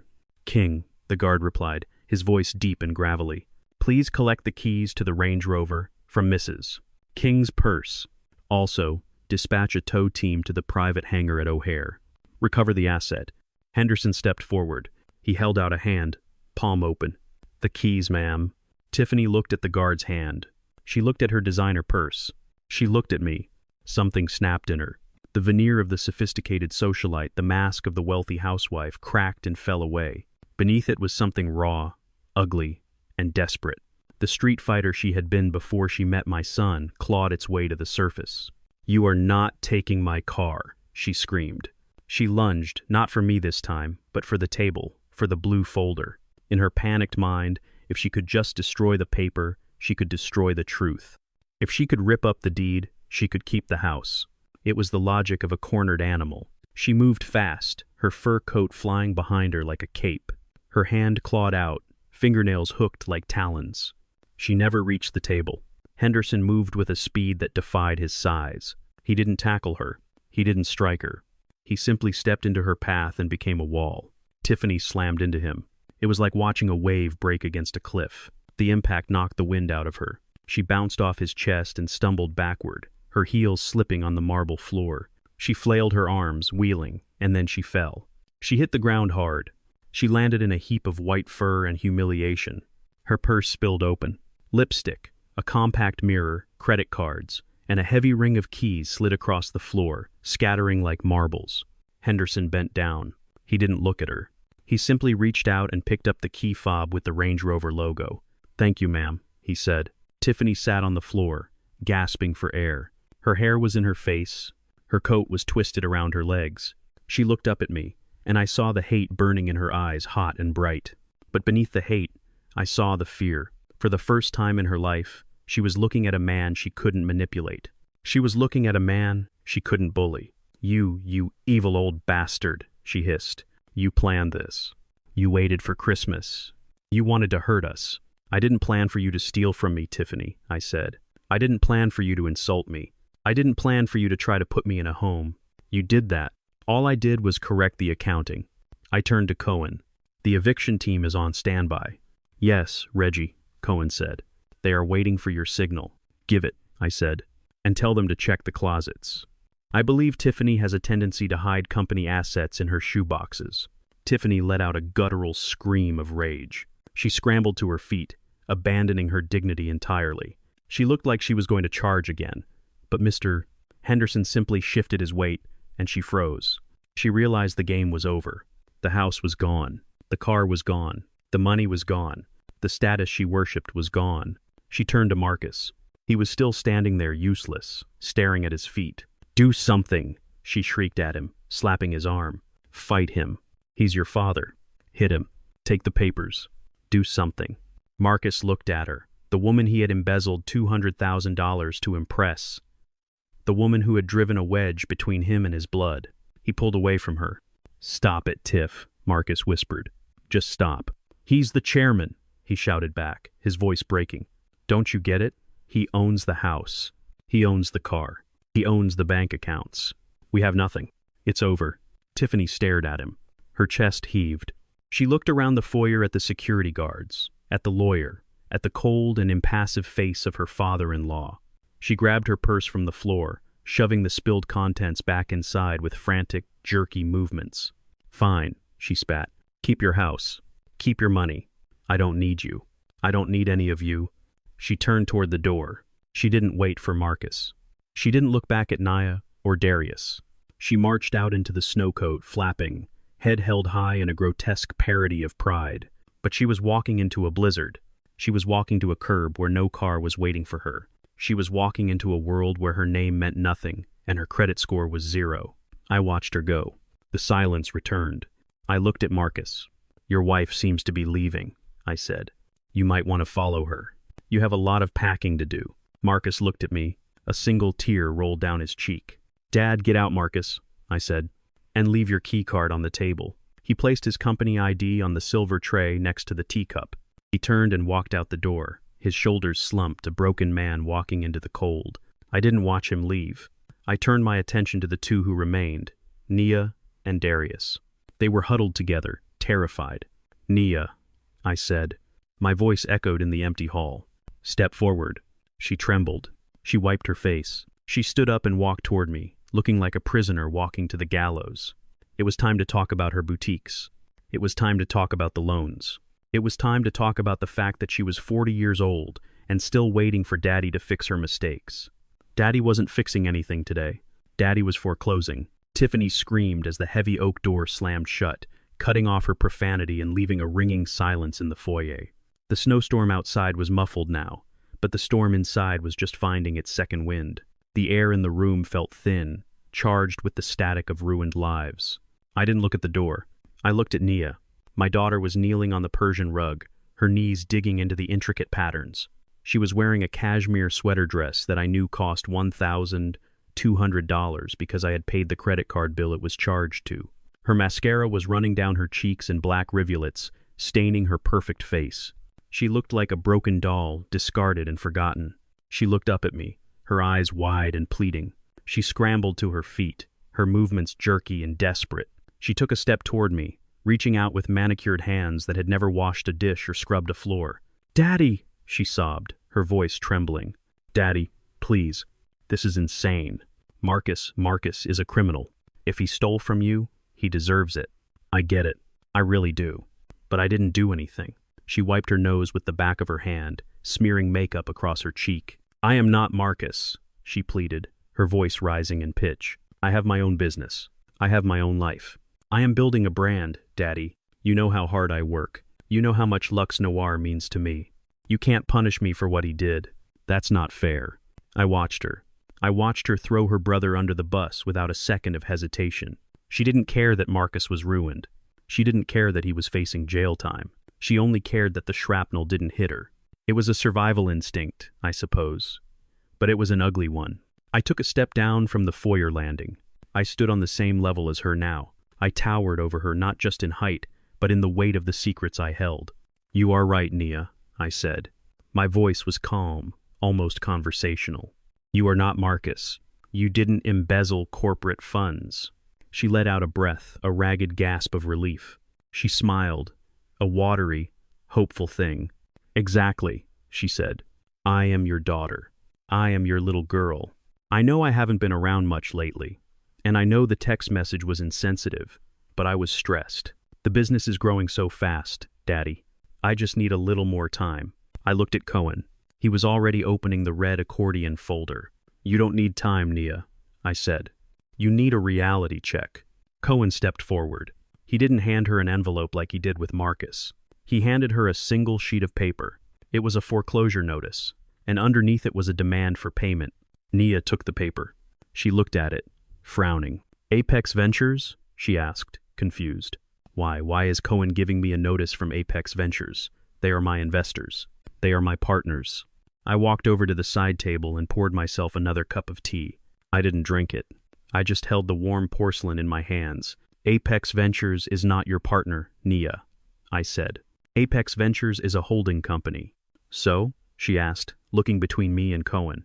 What does that have to do with you? I turned to face her. I am Apex Ventures, I said. The silence that followed was absolute. It was the sound of a worldview shattering. Nia stared at me. Her brain was trying to rewrite 10 years of history. No, she whispered. No, that's impossible. I met with them. I met with Mr. Henderson. He signed the checks. Henderson works for me, I said. He is my proxy. Every loan application you submitted, every expansion plan you drafted, every sob story about inventory costs and marketing budgets, it all came to my desk. Nia, I approved it. I signed the checks. Nia shook her head, backing away. But why didn't you tell me? Because I wanted you to feel successful, I said. I wanted you to believe that someone out there believed in your vision. I wanted you to have pride. But pride requires work, Nia. And you didn't work. You spent. I pointed to the paper in her hand. Read the bottom line, I said. She looked down. Her eyes darted across the figures. Total principal and interest due. 1,54 $2. 0, 0, 0. I don't have this, she whispered. You know I don't have this. I know, I said. Then why are you calling it in? She asked, looking up at me with tears spilling over again. The contract says I have 5 years on the balloon payment. You can't just demand it all at once. Cohen cleared his throat. Actually, Miss King, Cohen said, his voice cutting through her hysteria. We can. Please refer to Clause 14B of your loan agreement, the character and conduct clause. Nia blinked. What? It is a standard morality clause, Cohen explained, though in this case the definitions are quite specific.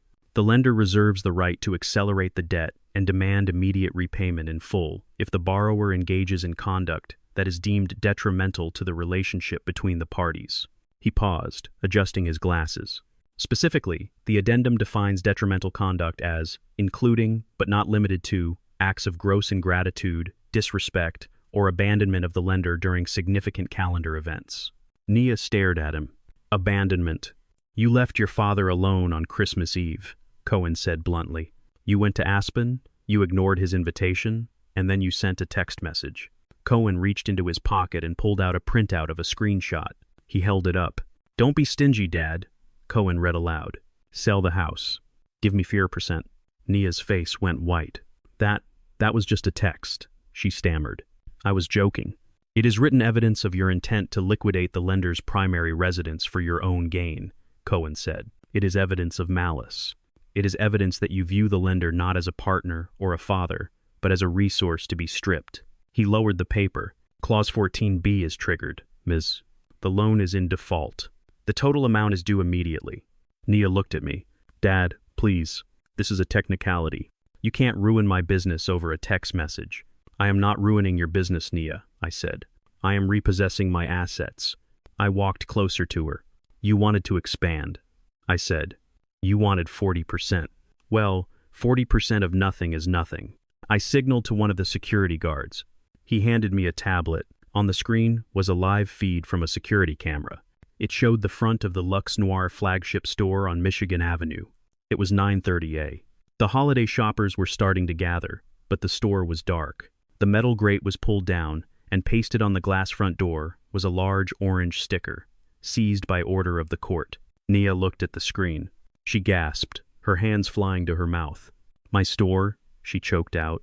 My customers, it's Christmas. We have the holiday sale today. No, you don't, I said. The locks were changed an hour ago, I continued. The inventory inside the dresses, the shoes, the handbags was purchased with funds from Apex Ventures. Since the loan is in default, the collateral has been seized. Nia grabbed my arm. Dad, you can't. That inventory is worth $300,000. If we sell it this week, I can pay you back some of it. Please, just let me open the store. I pulled my arm away. I brushed the sleeve of my suit where she had touched me. I am not interested in your sales figures, Nia, I said. And I'm not interested in your money anymore. I looked at the screen again. A work crew was arriving at the store. They weren't customers. They were movers. They were carrying large cardboard boxes. What are they doing? Nia whispered. They are liquidating, I said. Liquidating? She asked. You are selling it? No, I said. I am donating it. Nia froze. Donating? Yes, I said. Every single item in that store, every silk scarf, every Italian leather boot, every overpriced accessory, it is all being packed up right now. By noon, the store will be empty. Where is it going? She asked, her voice barely a squeak. The Southside Women's Shelter, I said. Nia's jaw dropped. The shelter? But that's designer clothing. Those are couture pieces. You can't just give them away to homeless people. Why not? I asked. They need clothes, and you need a lesson in humility. You are throwing away my legacy, she screamed. Your legacy is a lie, I shouted back, my voice echoing off the walls. I finally let the anger show. I finally let the fire out. You built nothing, I roared. I built it. I paid the rent. I paid the staff. I bought the clothes. You just played dress up. You walked around acting like a queen while I paid for the crown. Nia shrank back, terrified. She had never seen me like this. She had never heard the architect raise his voice. You called me stingy, I said, lowering my voice to a dangerous growl. You told me to eat alone. Well, now you can see what stingy really looks like. I turned to Cohen. The house, I said. Cohen nodded. He handed Nia another paper. This is a notice of foreclosure on your personal residence, Cohen said. The brownstone in Lincoln Park. You put it up as collateral for the Miami expansion loan. Since that loan is now called and you cannot pay, the collateral is forfeit. Nia looked at the paper. She was shaking so hard she could barely hold it. My home, she whispered. It belongs to Apex Ventures, I said. You have 30 days to vacate, but knowing your spending habits, I doubt you can afford a moving truck. So I suggest you start packing your bags now. You are making me homeless, she cried. I am your daughter. You are a 40-year-old woman, I said. You are not a child.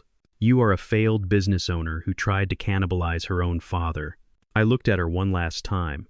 She was weeping broken, a princess stripped of her castle. You are officially bankrupt, Nia, I said. I turned away from her. I didn't want to see her cry anymore. Her tears were just water. They didn't wash away the text message. They didn't wash away the years of neglect. I looked at Darius. He was the last one. He was standing in the corner, trying to make himself invisible. He had seen his brother fired. He had seen his sister destroyed. He knew he was next. I walked toward him. Your turn, son, I said. Darius looked at me like a trapped animal. He had watched his brother Marcus get stripped of his title and his home. He had watched his sister Nia lose her business and her dignity. He was the last one standing in the corner of the foyer, pressing his back against the silk wallpaper, as if he could melt through the drywall and disappear into the insulation. He was wearing a Balenciaga hoodie that I knew for a fact cost $900 because I had seen the charge on the American Express statement 3 weeks ago. He was shaking. His hands were twitching at his sides.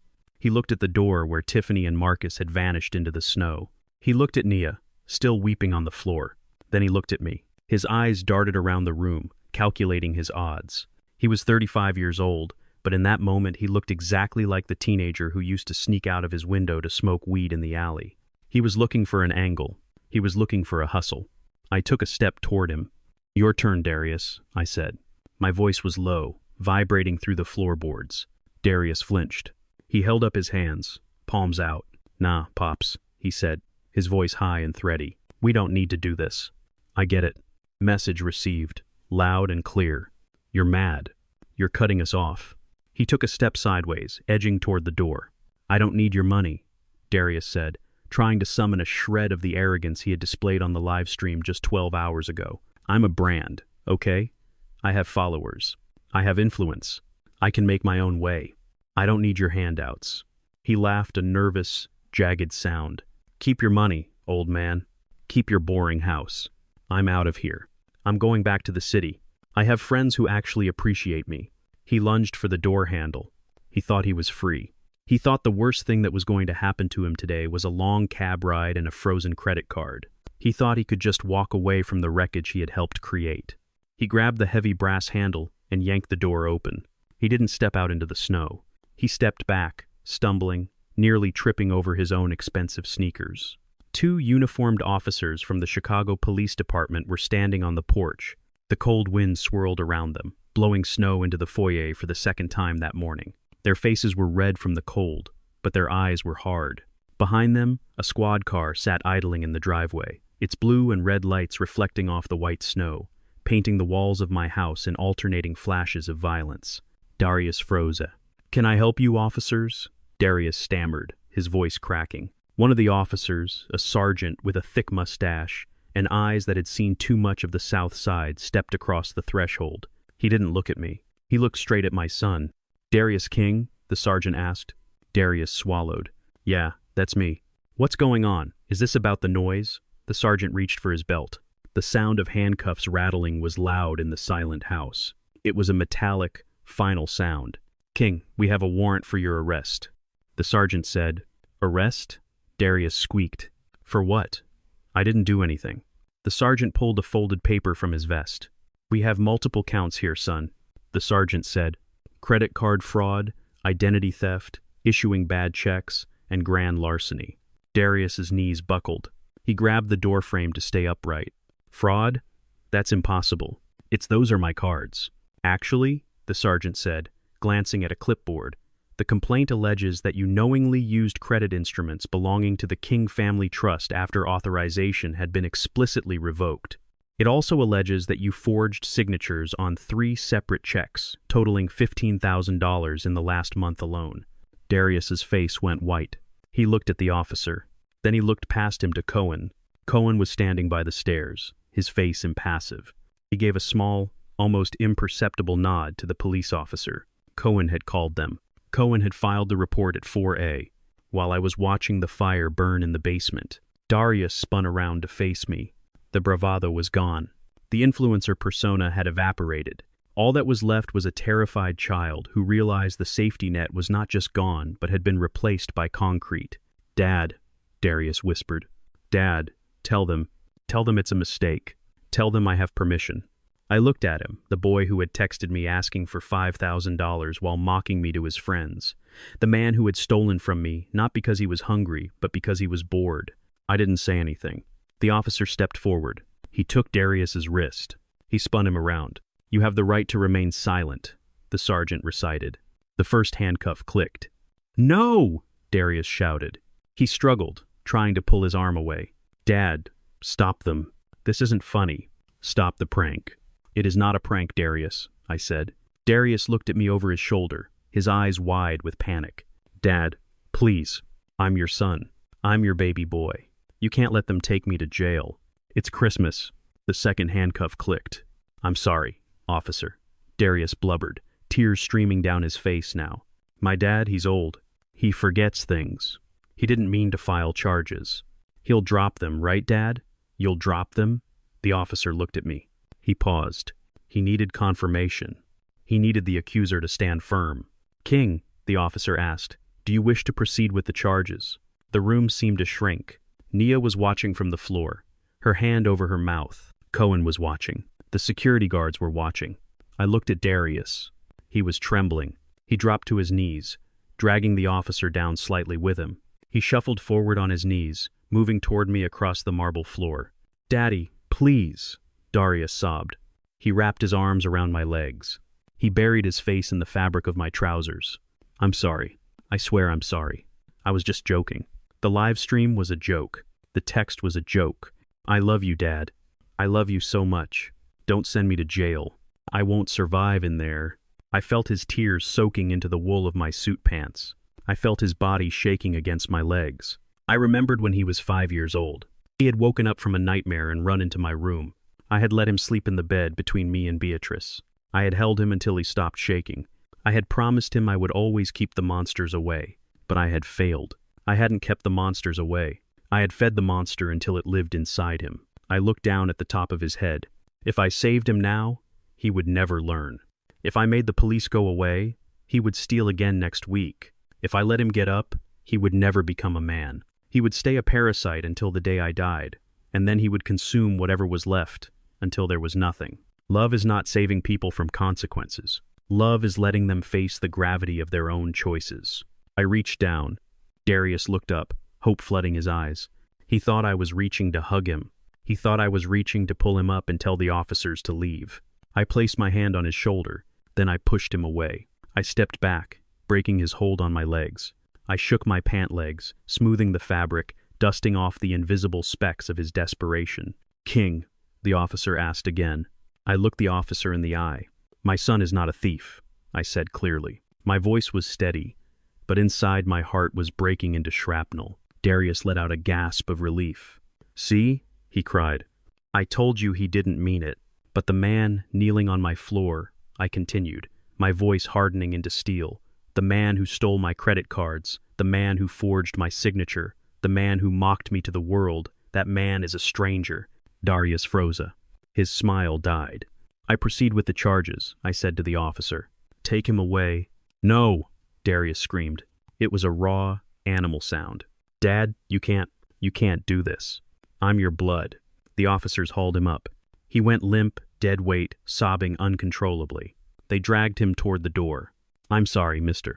King," the sergeant said, tipping his cap to me. They pulled Darius out into the snow. He was screaming for his mother now. "Mom would never let you do this," he wailed as they shoved him into the back of the squad car. "She would hate you." I flinched. That one hit the mark. I watched through the open door. I watched them slam the car door shut, cutting off his screams.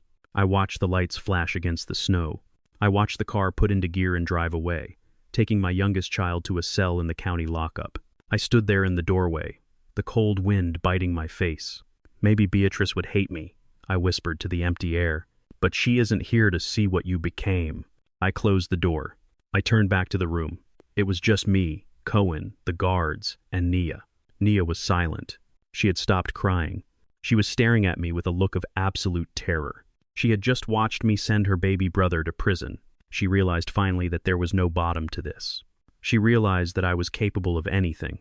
I walked past her. I didn't look at her. I walked to the silver tray and picked up my teacup. The tea was cold now. I drank it anyway. I am the architect, I thought. And sometimes you have to tear the house down to the studs to get the rot out. I set the cup down. I looked at the clock. It was 9:45 a.m.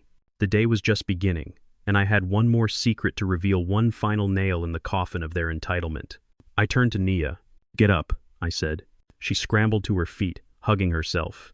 "There is something else you need to know," I said. "Something your brothers didn't stick around to hear." I walked toward the library. "Follow me." Nia followed me into the library. She walked with her arms wrapped around herself, shivering, though the house was warm. She looked small. She looked like a child who had wandered into a cathedral and realized she was too loud, too dirty, and too small for the space. I walked to the heavy mahogany desk. It was the only piece of furniture in the room that I hadn't built myself.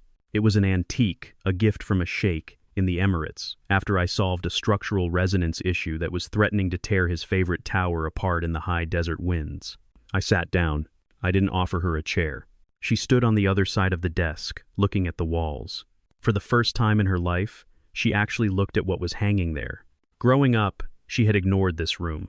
It was boring. It was full of dad stuff, dusty papers, framed diagrams that looked like geometry homework. She had never asked what they were. She had never asked why the blueprints were framed in museum-quality glass. "Look at the wall, Nia," I said. She blinked, wiping a smudge of mascara from her cheek. "What?" "Look at the wall behind me," I repeated. "Tell me what you see." She squinted. She looked at the row of patents framed in black wood. There were 12 of them. "They look like certificates," she whispered. "They are patents," I said.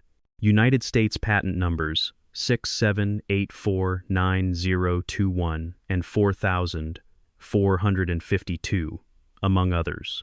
I swiveled my chair slightly. "Do you know what a seismic base isolation system is, Nia?" She shook her head. Mute. It is the reason the Burj Khalifa doesn't snap in half when the wind hits it at 60 mph, I said. It is the reason the new Freedom Tower in New York sits on a foundation that can withstand a truck bomb. It is a technology that allows man to build castles in the clouds. I pointed to the center frame. I invented it, I said. Naya's eyes widened. You built those. I designed the physics that keeps them standing, I corrected. I am a structural engineer, Nia, but I am not just a guy who pours concrete. I am the guy they call when the architects draw something impossible and need someone to make it real. I leaned forward, resting my elbows on the leather desk pad. Every time a skyscraper goes up in Dubai, I get paid. Every time a foundation is laid in Shanghai using my dampening system, I get paid. Every time a bridge is retrofitted in San Francisco to survive an earthquake, I get paid. I opened a drawer and pulled out a portfolio. It wasn't red like the debt folder. It was black leather, soft and smelling of money. I opened it. Inside was a balance sheet, a consolidated statement of net worth. I slid it across the desk toward her. Read the number at the bottom, I said. Naya picked it up. Her hands were trembling so violently the paper made a rattling sound against the wood. She looked at the number. She blinked. She looked again. She mouthed the digits, unable to speak them aloud. 9 figures. That's not possible, she choked out. You drive a Ford truck. You wear work boots. You clip coupons for coffee. I drove a truck because it hauled lumber, I said. I wore boots because I worked. And I clipped coupons because I know the value of $1, unlike you. I took the paper back. You called me a stingy old man, I said. Tiffany called me a poor black man. Marcus thought I was a senile retiree living on a pension. I laughed. It was a dry sound, like paper tearing. I am not retired, Nia. I am silent. There is a difference. Nia looked around the room as if the walls were shifting. The dusty library wasn't a relic anymore. It was a command center. The old man wasn't a burden. He was a titan. And we didn't know. She whispered. Why didn't you tell us? Because I wanted to see who you were without the money, I said. And I saw exactly who you were. I stood up and walked to the window. The snow had stopped. The sun was breaking through the clouds, illuminating the white lawn. The for sale sign I had ordered hadn't arrived yet, but it didn't matter. The deal was already done. I looked out at the street. I saw the tire tracks where Tiffany's taxi had sped away. I saw the empty space where the police car had taken Darius. You all hate this house, I said softly. You told me that in the text. Drafty, smelly, ugly. You wanted me to sell it so you could get your cut. You thought it was worth, what, $500,000? Maybe $6 for the lot? Naya nodded dumbly. Marcus said, the land was valuable for condos. Marcus thinks small, I scoffed. He always has. That's why he was a mediocre CEO. I turned back to her. Do you know what lies 300 feet beneath this house, Nia? She shook her head. Bedrock, I said. Solid granite bedrock, the hardest stone in Chicago. And do you know what sits directly adjacent to our property line? No, she whispered. The main fiber optic trunk line for the Midwest Data Corridor, I said. I walked back to the desk and picked up a contract. It was thick, bound in blue plastic. Google doesn't want to build condos, Nia, I said. They want to build a server farm, a data center. They need bedrock to minimize vibration. They need fiber optics for speed. And they need a contiguous 4-acre lot in the city limits. I tapped the contract. I spent 40 years buying the lots next door, the abandoned bakery, the old gas station. I bought them all under shell companies. I assembled the parcel. And this house, this drafty, ugly house, is the keystone. Without this lot, they can't build. Nia was staring at the blue folder. Her breathing was shallow. How much? She whispered. The greed was cutting through her grief. Even now, broke and humiliated, the smell of money woke her up. I sold it this morning, I said. At Chapta, 0A, while you were banging on my door. How much, Daddy? $50 million, I said. Nia made a sound like she had been punched in the gut. She grabbed the edge of the desk to keep from falling. $50 million, she squeaked. Cash, I said. Closing in 30 days. They are going to bulldoze this house. They are going to tear it down to the dirt, and I'm going to let them. Nia's face contorted a mix of horror and sudden, desperate hope. $50 million, she repeated. Daddy, that's we're rich. We're safe. You can fix everything. You can pay off the loans. You can bail out Marcus. You can get Darius a lawyer. We can start over. She looked at me, her eyes shining. She thought she had won the lottery. She thought the nightmare was over. She thought that because the number was so big, it had to include her. I looked at her, the daughter, who had sent me a text message demanding 40% of a house she thought was worthless just to keep her failing business alive. I sat back down. I picked up my pen. I am rich, Nia, I corrected her. You are bankrupt. The light died in her eyes. What? She whispered. The proceeds from the sale have already been allocated, I said. Allocated, she asked. To who? To us. To the trust. The trust is dissolved, I reminded her.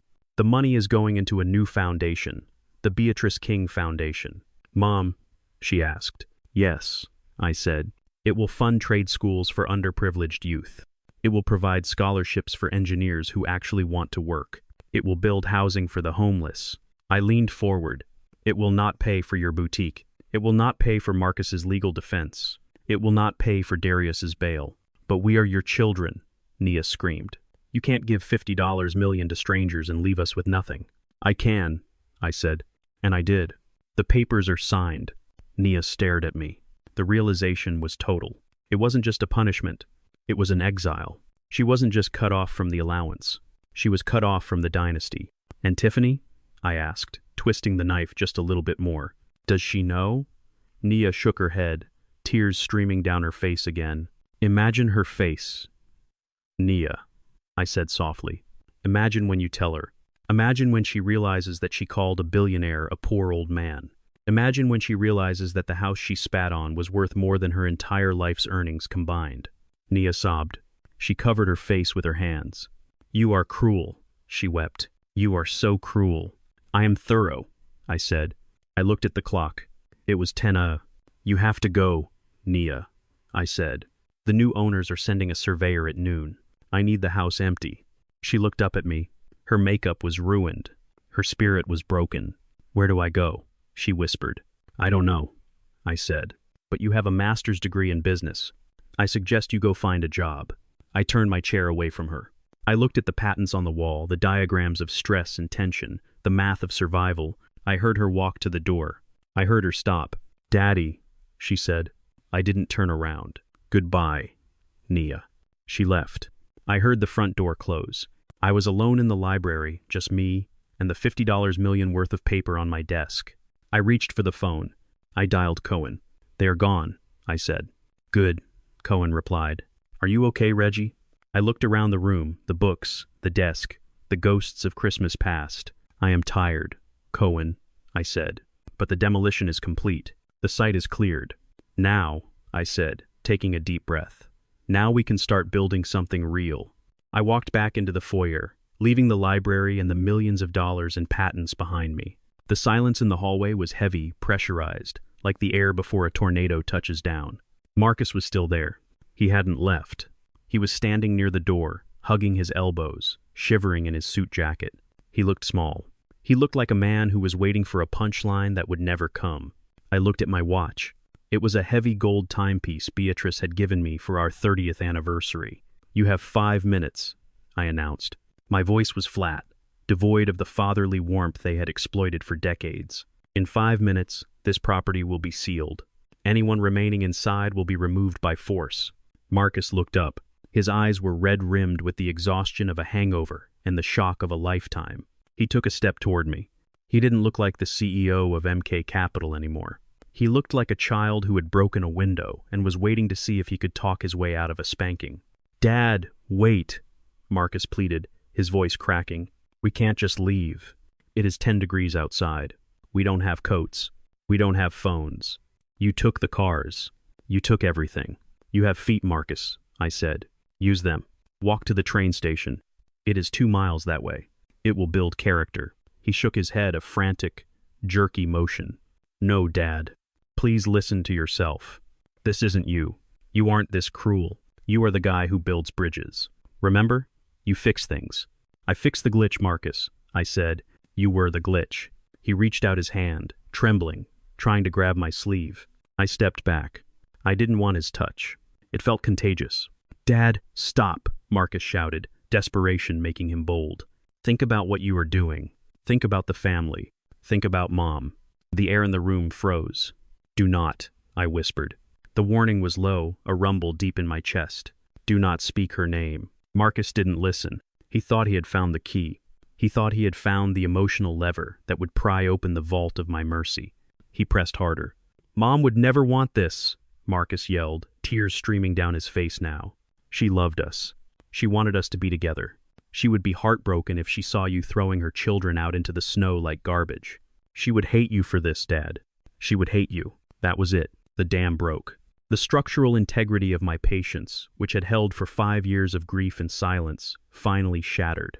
I didn't yell. I roared. I slammed my hand down on the foyer table. The silver tray jumped. The teacup rattled against the saucer. The sound was like a gunshot in the enclosed space. Enough. I advanced on him. For the first time in 40 years, Marcus flinched away from me in genuine fear. I wasn't an old man with a bad knee anymore. I was a force of nature. I was the storm. "Do not tell me what your mother would want," I screamed, my voice raw with a pain I had buried under layers of concrete. "You don't get to speak for her. You lost that right when you let her die alone." Marcus stumbled back, hitting the wall. "Dad, she called for you," I shouted, pointing a finger in his face. My hand was shaking not with age, but with rage. She lay in that hospice bed for 3 days, gasping for air, asking where her beautiful boy was. "And where were you, Marcus? Were you working? Were you saving the world?" I stepped closer. He shrank down, sliding against the wallpaper. "No," I answered for him. "You were in Cabo. You were drinking tequila and buying watches. I called you 3 times. You sent me to voicemail. You let your mother take her last breath holding the hand of a nurse because you were too busy spending my money to come say goodbye." I loomed over him. The memory of that night, the sound of the heart monitor flatlining, the coldness of her hand in mine, it all came rushing back, fueling the fire. "She died waiting for you," I roared. "She died with a broken heart, because she knew, Marcus. She knew you didn't care. She knew you loved the lifestyle more than you loved her." Marcus was sobbing now, sliding down the wall to the floor, covering his head with his hands. "And you dare stand in her house, eating her food, and tell me what she would want?" I spat. "She would want you to be a man. She would want you to stand on your own 2 feet. But you can't. You are a parasite." I turned to the security guards. I was done. The fire was raging, and I wanted the building cleared. "Get them out," I commanded. Henderson didn't hesitate. He signaled to his team. They moved like a machine. 2 guards grabbed Marcus. They didn't ask him to stand. They reached down, grabbed him by the lapels of his $3,000 suit, and hauled him up like a sack of wet cement. "No!" Marcus screamed, kicking his legs. "Dad, I'm sorry. I'm sorry." They dragged him toward the door, his expensive Italian loafers scuffing against the marble, leaving black streaks. He reached out for me, his fingers clawing at the air. "Dad, don't do this." I turned my back on him. By the door, Tiffany had tried to sneak back in during the chaos. She had been listening. She thought maybe there was an opening. A guard blocked her path. She started screaming a high, piercing shriek of entitlement. "Get your hands off me. Do you know who I am? My husband is the CEO. I will have your badge. I will have your job." The guard didn't even blink. He grabbed her arm, not gently. He grabbed her with the grip of a man removing a trespasser. He spun her around. "You are nobody, ma'am," the guard said. He marched her out. She dug her heels into the porch steps, fighting, cursing, spitting. She called me every name in the book. She called me a tyrant. She called me a devil. I watched through the open door as they threw Marcus out onto the snowy driveway. He landed hard on his hands and knees. The snow soaked instantly into his suit pants. He looked up, snow on his face, gasping for air. The guard shoved Tiffany out next to him. She stumbled, slipping on the ice, and went down in a heap of white fur. She scrambled up, her face twisted in ugly, primal rage. "I hope you rot," she screamed at the house. "I hope you die in there alone." Nia was the last. She walked out on her own, flanked by a guard. She didn't look at me. She didn't scream. She just looked at her brother and sister-in-law rolling in the snow, and she kept walking. She walked past them down the driveway toward the street. She didn't look back. She knew the kingdom had fallen. Henderson stepped back inside. He looked at me. "House is clear, Mr. King," he said. "Close it," I said. He grabbed the heavy brass handle. He pulled the oak door shut. The slam echoed through the house. It was a final, definitive sound. The click of the deadbolt sliding home was the period at the end of a very long, very painful sentence. I stood in the foyer. My chest was heaving. My heart was hammering against my ribs. I felt lightheaded. Cohen walked over to me. He didn't say anything. He just handed me a glass of water. I took it. I drank it in one gulp. I looked at the closed door. I couldn't hear them anymore. The wind outside was howling, drowning out their screams, burying their footprints. I walked over to the side table. I picked up the silver tray with the teacup. I walked into the kitchen and put it in the sink. I washed the cup. I dried it. I put it back in the cupboard. Then, I walked to the living room window. I pulled back the curtain just an inch. I saw them. Marcus was helping Tiffany stand up. They were arguing. He was pointing at the street. She was pointing at the house. They were shivering cold, broke, and homeless. They looked like strangers. I let the curtain fall back into place. "Beatrice," I whispered to the empty room. I did it. I finally did it. I walked over to the fireplace. The embers of the photos were cold now, just gray ash. I sat down in my armchair. I closed my eyes. For the first time in 5 years, the house didn't feel haunted. It felt quiet. It felt ours again. I was alone, and it was the most peaceful feeling in the world. 7 days. That is how long it takes for a dynasty built on delusion to crumble into dust. It does not take years. It does not take months. When you pull the pin on the grenade, the explosion is instant. But the shock wave takes a week to flatten everything in its path. I sat in my library. The room was quiet. The snow outside had turned to gray slush, the ugly aftermath of a storm. On my desk, there were no patents, no blueprints, and no family photos. There was only a single thick manila envelope. It had arrived by courier an hour ago from the private investigator Cohen had retained to monitor the fallout. I didn't need to guess what was happening. I didn't need to wonder. I had paid for a front row seat to the demolition. I opened the file. The first photograph was grainy, taken with a long-range lens. It showed Marcus. My son was standing on the sidewalk outside a glass skyscraper in the Loop. He was wearing the same suit he had been wearing on Christmas morning, but now it was wrinkled, stained with salt and sweat. He was holding a cardboard box. He looked like he had aged 10 years in a week. I read the report attached to the photo. Marcus had spent the last 5 days trying to leverage his resume. He walked into every investment firm, every hedge fund, and every boutique equity shop in Chicago. He thought his name still opened doors. He thought, Marcus King, the CEO meant something. He found out the hard way that in the world of high finance, reputation is a currency more valuable than gold, and his account was overdrawn. He had a meeting on Tuesday with a former college roommate who ran a mid-sized fund. The report said the meeting lasted 4 minutes. The roommate didn't offer him a job. He didn't even offer him a coffee. He told Marcus that his name was radioactive. The blacklist I had initiated was not a physical list. It was a whisper. It was a phone call from Cohen to the heads of the major firms, reminding them that Kingston Holdings did not look favorably upon anyone who hired an embezzler. And since Kingston Holdings owned significant stakes in the buildings where these firms operated, the message was received loud and clear. Marcus was unhirable. He wasn't just unemployed, he was exiled. But the professional death wasn't the blow that broke him. I turned the page. There was a photo of Marcus sitting in a coffee shop, his head in his hands. Standing over him was a process server. Tiffany didn't wait. She didn't mourn the marriage. She didn't try to work it out. She operated with the cold efficiency of a parasite looking for a new host. She filed for divorce 48 hours after I kicked them out. The grounds were irreconcilable differences, which is legal speak for he ran out of money. The report detailed her petition. She was asking for spousal support based on his previous income, unaware that his previous income was zero and his assets were frozen. She was asking for full custody of the dogs. She was washing her hands of him before the ink on his termination letter was dry. I looked at the picture of my son staring at the divorce papers. He looked lost. He looked like a man who had woken up in a foreign country where he didn't speak the language. He had built his entire identity on being a provider, a big shot, a king. Now he was just a guy with a suitcase and a lawsuit. I felt a twinge in my chest. It wasn't regret. It was pity. Pity for the boy who thought a gold digger loved him for his heart. I turned the page. The photo was taken through a store window. It wasn't Lux Noir. It wasn't a boutique on the Magnificent Mile. It was a discount grocery store on the South Side. Nia was wearing a red vest over a white polo shirt. She had a name tag that was crooked. She was standing behind a register, scanning cans of soup. Her hair was pulled back in a messy bun. She wasn't wearing makeup. The report said she had applied to 20 fashion houses. They all turned her down. Word travels fast.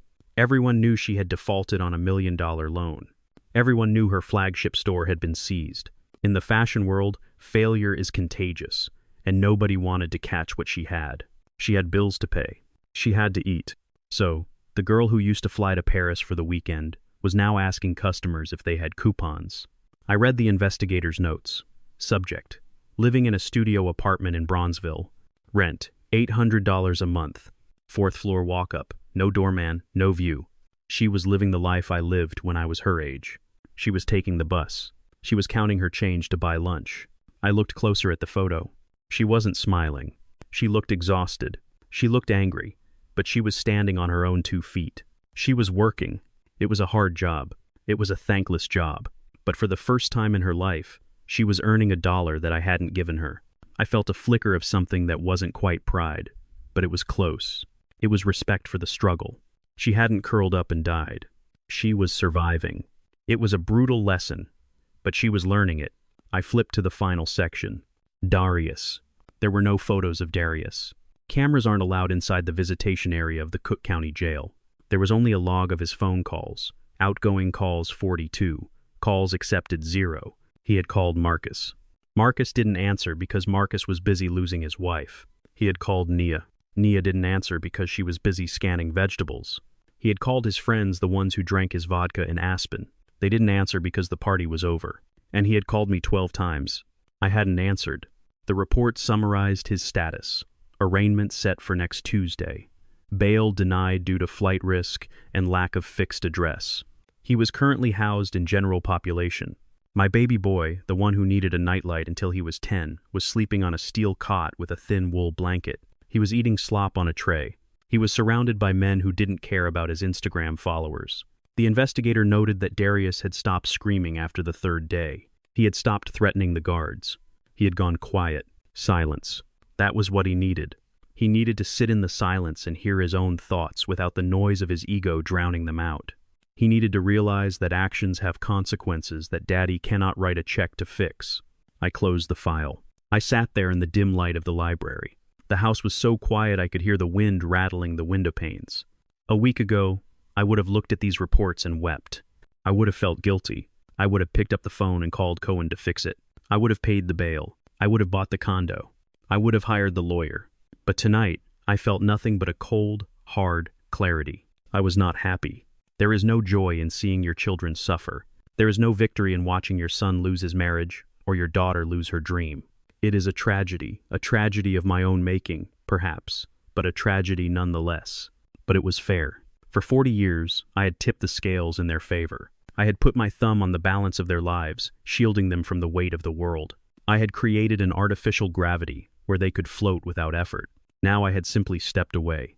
I had let gravity take hold. They were falling, and the ground was hard. I stood up and walked to the bookshelf. I pulled down a bottle of whiskey. It wasn't the expensive stuff Marcus liked. It was a simple, honest bourbon. I poured 2 fingers into a glass. I walked to the window and looked out at the city skyline. I could see the lights of the skyscrapers I had helped build. I knew the stress loads of those buildings. I knew the tension ratings of the steel. I knew that if you built a foundation poorly, the whole thing would eventually come down. I had demolished the family to save the children. It was the hardest job of my life. My phone buzzed on the desk. I walked over and looked at it. It was a text from Cohen. All assets secured. Transfer to the foundation complete. The house closing is scheduled for the 30th. Are you ready to move? I looked around the room, the books, the desk, the ghosts of Christmas past. I typed back, I have been ready for 5 years. I took a sip of the bourbon. It burned on the way down, a clean, purifying fire. I wasn't a father anymore, not in the way they wanted me to be. I wasn't a bank. I wasn't a safety net. I was just a man who had done his work. I turned off the lamp. The room plunged into darkness. Justice is not sweet, I thought as I walked out of the library for the last time. Justice is just necessary. And the bill had finally been paid in full. The winter in Chicago does not end when the Christmas lights come down. It lingers. It hangs on through January and February, turning the city into a gray landscape of slush and biting wind. 6 weeks had passed since I evicted my biological children from my life. 6 weeks of silence in the house. 6 weeks of sleeping through the night without a single text message asking for money. People thought I was alone. My neighbors looked at me with pity when I walked to the corner store. They saw an old man shuffling through the snow coat buttoned to his chin, carrying a reusable grocery bag. They whispered that it was a shame how his family had abandoned him. They didn't know that I had done the abandoning, and they certainly didn't know that I was not lonely. I had work to do. I stood in the back of a renovated warehouse on 47th Street. The air smelled of sawdust, welding flux, and hydraulic oil. It was the smell of progress. Above the entrance, a fresh sign was being painted. The Southside Youth Trade Initiative. It wasn't a bank. It wasn't a hedge fund. It was a school, a place where young men and women from the neighborhood came to learn how to bend steel, how to wire a breaker box, and how to pour a foundation that wouldn't crack. I watched from the shadows near the tool crib. I liked to watch. It was the only way to see the truth. When people know the boss is watching, they perform. When they think nobody is watching, they reveal their character. In the center of the room, a young man was struggling with a heavy crate of copper piping. He was tall, lanky, with skin the color of deep mahogany, and eyes that held a tired, ancient wisdom. He was wearing a faded blue work shirt with a name patch that read, Jamal. Jamal was 20 years old. He worked 2 shifts, one here as a janitor and inventory clerk, and another at the grocery store down the block where I shopped. For 2 years, Jamal had carried my bags to my car. He had seen me counting coupons at the register. He had seen me limping on my bad days. He never sighed. He never rolled his eyes. He never asked for a tip, though I always tried to press a $5 bill into his hand. No, Mr. Reggie, he would say, pushing the money back. You keep that. You need it more than I do. Buy yourself some good coffee. He thought I was poor.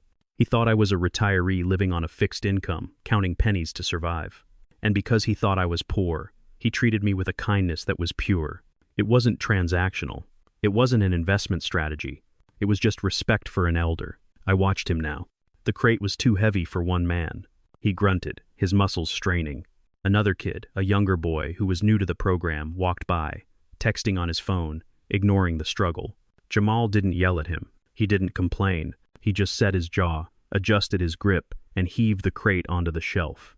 He wiped the sweat from his forehead with the back of his sleeve. That was the difference. Marcus would have hired someone to move it.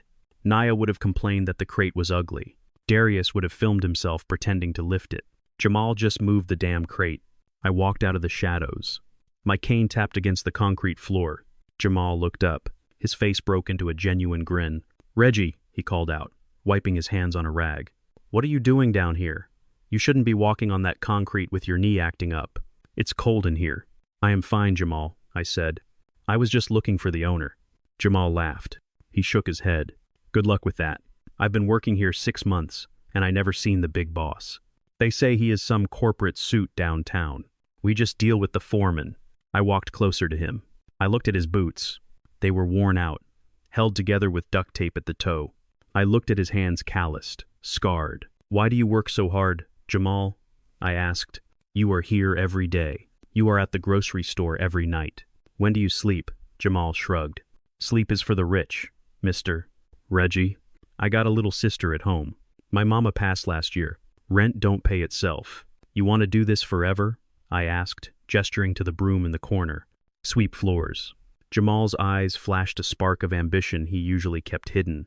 Nah, he said quietly. I want to build. I look at the blueprints the electricians leave out. I understand them, Mr. Reggie.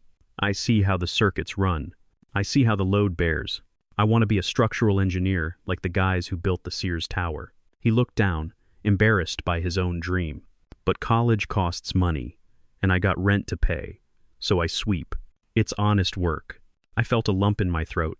Here was a boy with nothing dreaming of building skyscrapers, and I had a son with everything who only knew how to tear them down. I reached into my pocket. I didn't pull out coupons. I pulled out a key card. It was a black card, heavy and magnetic. Come with me, Jamal, I said. He looked confused. Where are we going? Mr. Reggie, my shift isn't over. The foreman will write me up. The foreman works for me, I said. Jamal blinked. What? Follow me. I walked toward the heavy steel door at the back of the warehouse. It was marked Authorized Personnel Only Management. Jamal hesitated, then followed. He looked nervous. He probably thought I was having a senile episode and wandering where I shouldn't be. I tapped the card against the reader. The light turned green. The lock buzzed. I pushed the door open. Inside, it wasn't a utility closet. It was a state-of-the-art office. Glass walls, leather chairs, an architectural model of the city skyline in the center of the room, and on the far wall, a massive portrait of a beautiful black woman with kind eyes. Beatrice. Jamal stepped inside, looking around in awe. Whose office is this? He whispered. Mine, I said. I walked behind the desk and sat down. For the first time in 2 years, I didn't look like the old man from the grocery store. I sat up straight. I placed my hands on the desk. Jamal stared at me. He looked at my face, then at the nameplate on the desk. Reginald King, chairman. Reggie, he asked, his voice trembling. You own this place. I own the building, Jamal, I said. I own the land it sits on, and I own the company that funds the school. But you let me carry your bags, he said, his mind reeling. You drive that old Ford. You use coupons. I leaned forward. Because I was looking for something, Jamal. I was looking for something I couldn't find in my own house. I was looking for character. I opened the drawer and pulled out a file.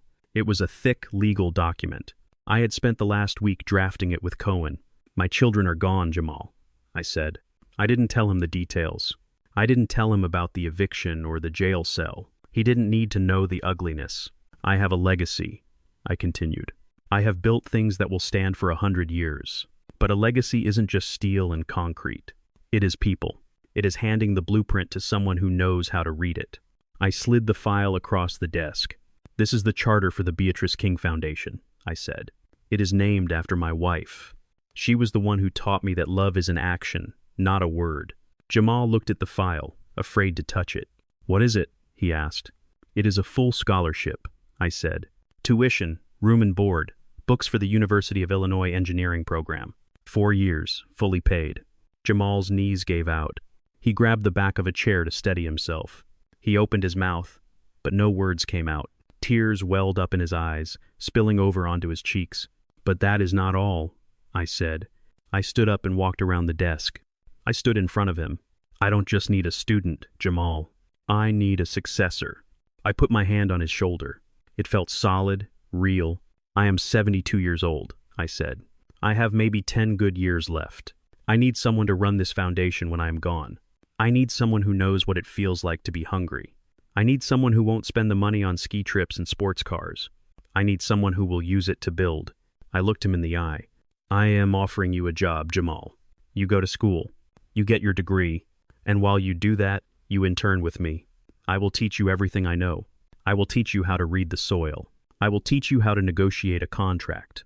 I will teach you how to be a king not by name, I added softly, but by action. Jamal was sobbing openly now. He shook his head, overwhelmed.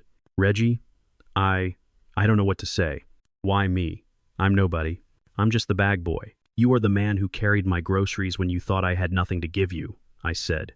That makes you somebody. That makes you the only person in this city I trust. I held out my hand. Will you help me build this son? The word hung in the air. Son. I hadn't used it in 6 weeks. It felt different this time.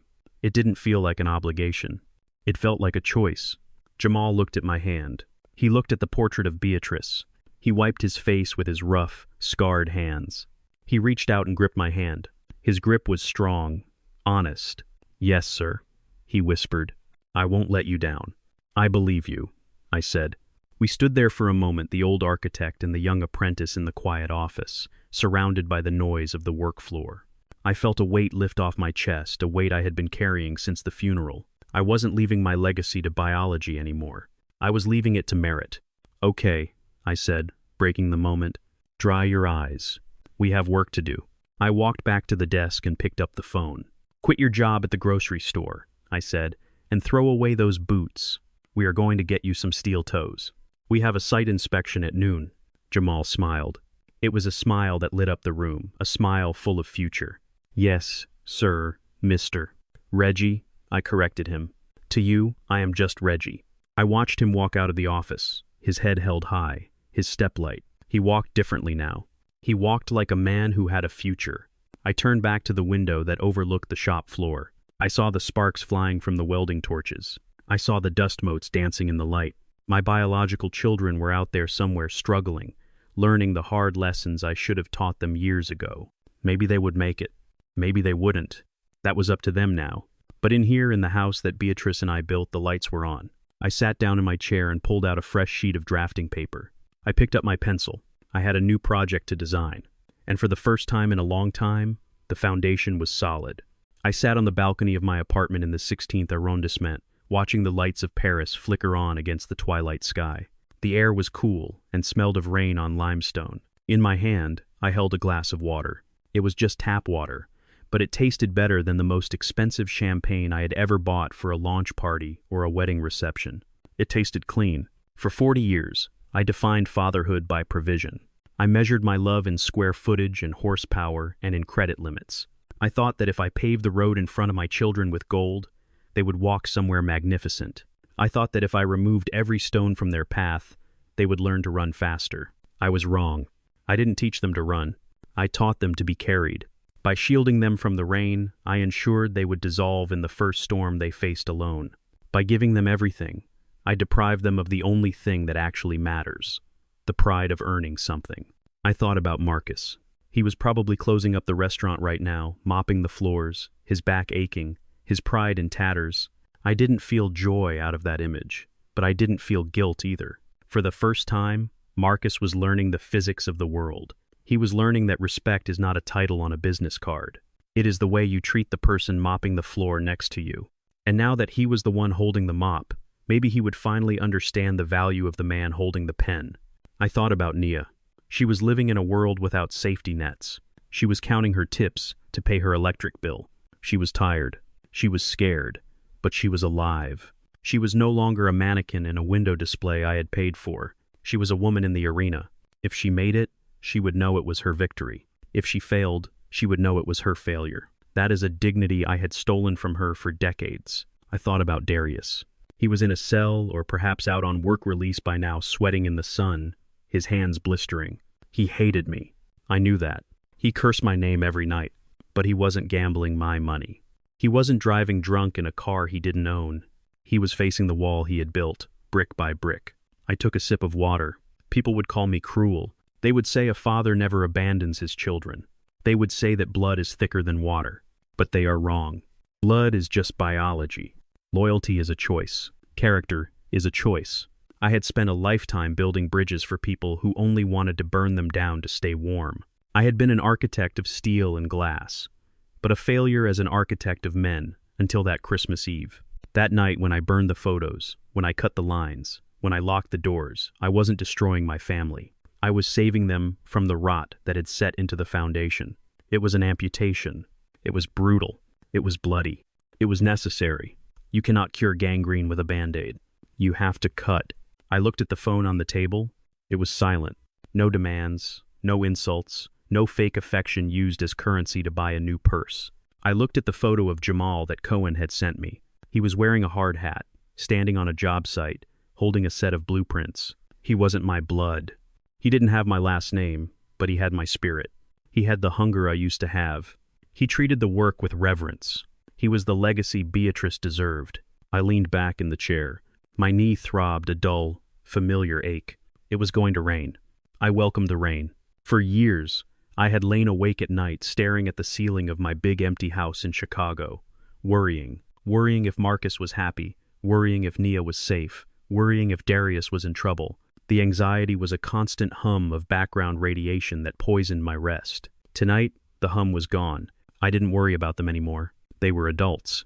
They were facing their own lives. They were free from me, and I was free from them. I felt a lightness in my chest that I hadn't felt since I was 20 years old, standing on a construction site with a whole life ahead of me. I wasn't just an old man with money. I was Reggie. I was the architect. And my work was finally done. I finished the water. I stood up and walked inside, closing the balcony doors against the Paris night. I turned off the lights. I climbed into bed. The sheets were cool and crisp. I closed my eyes.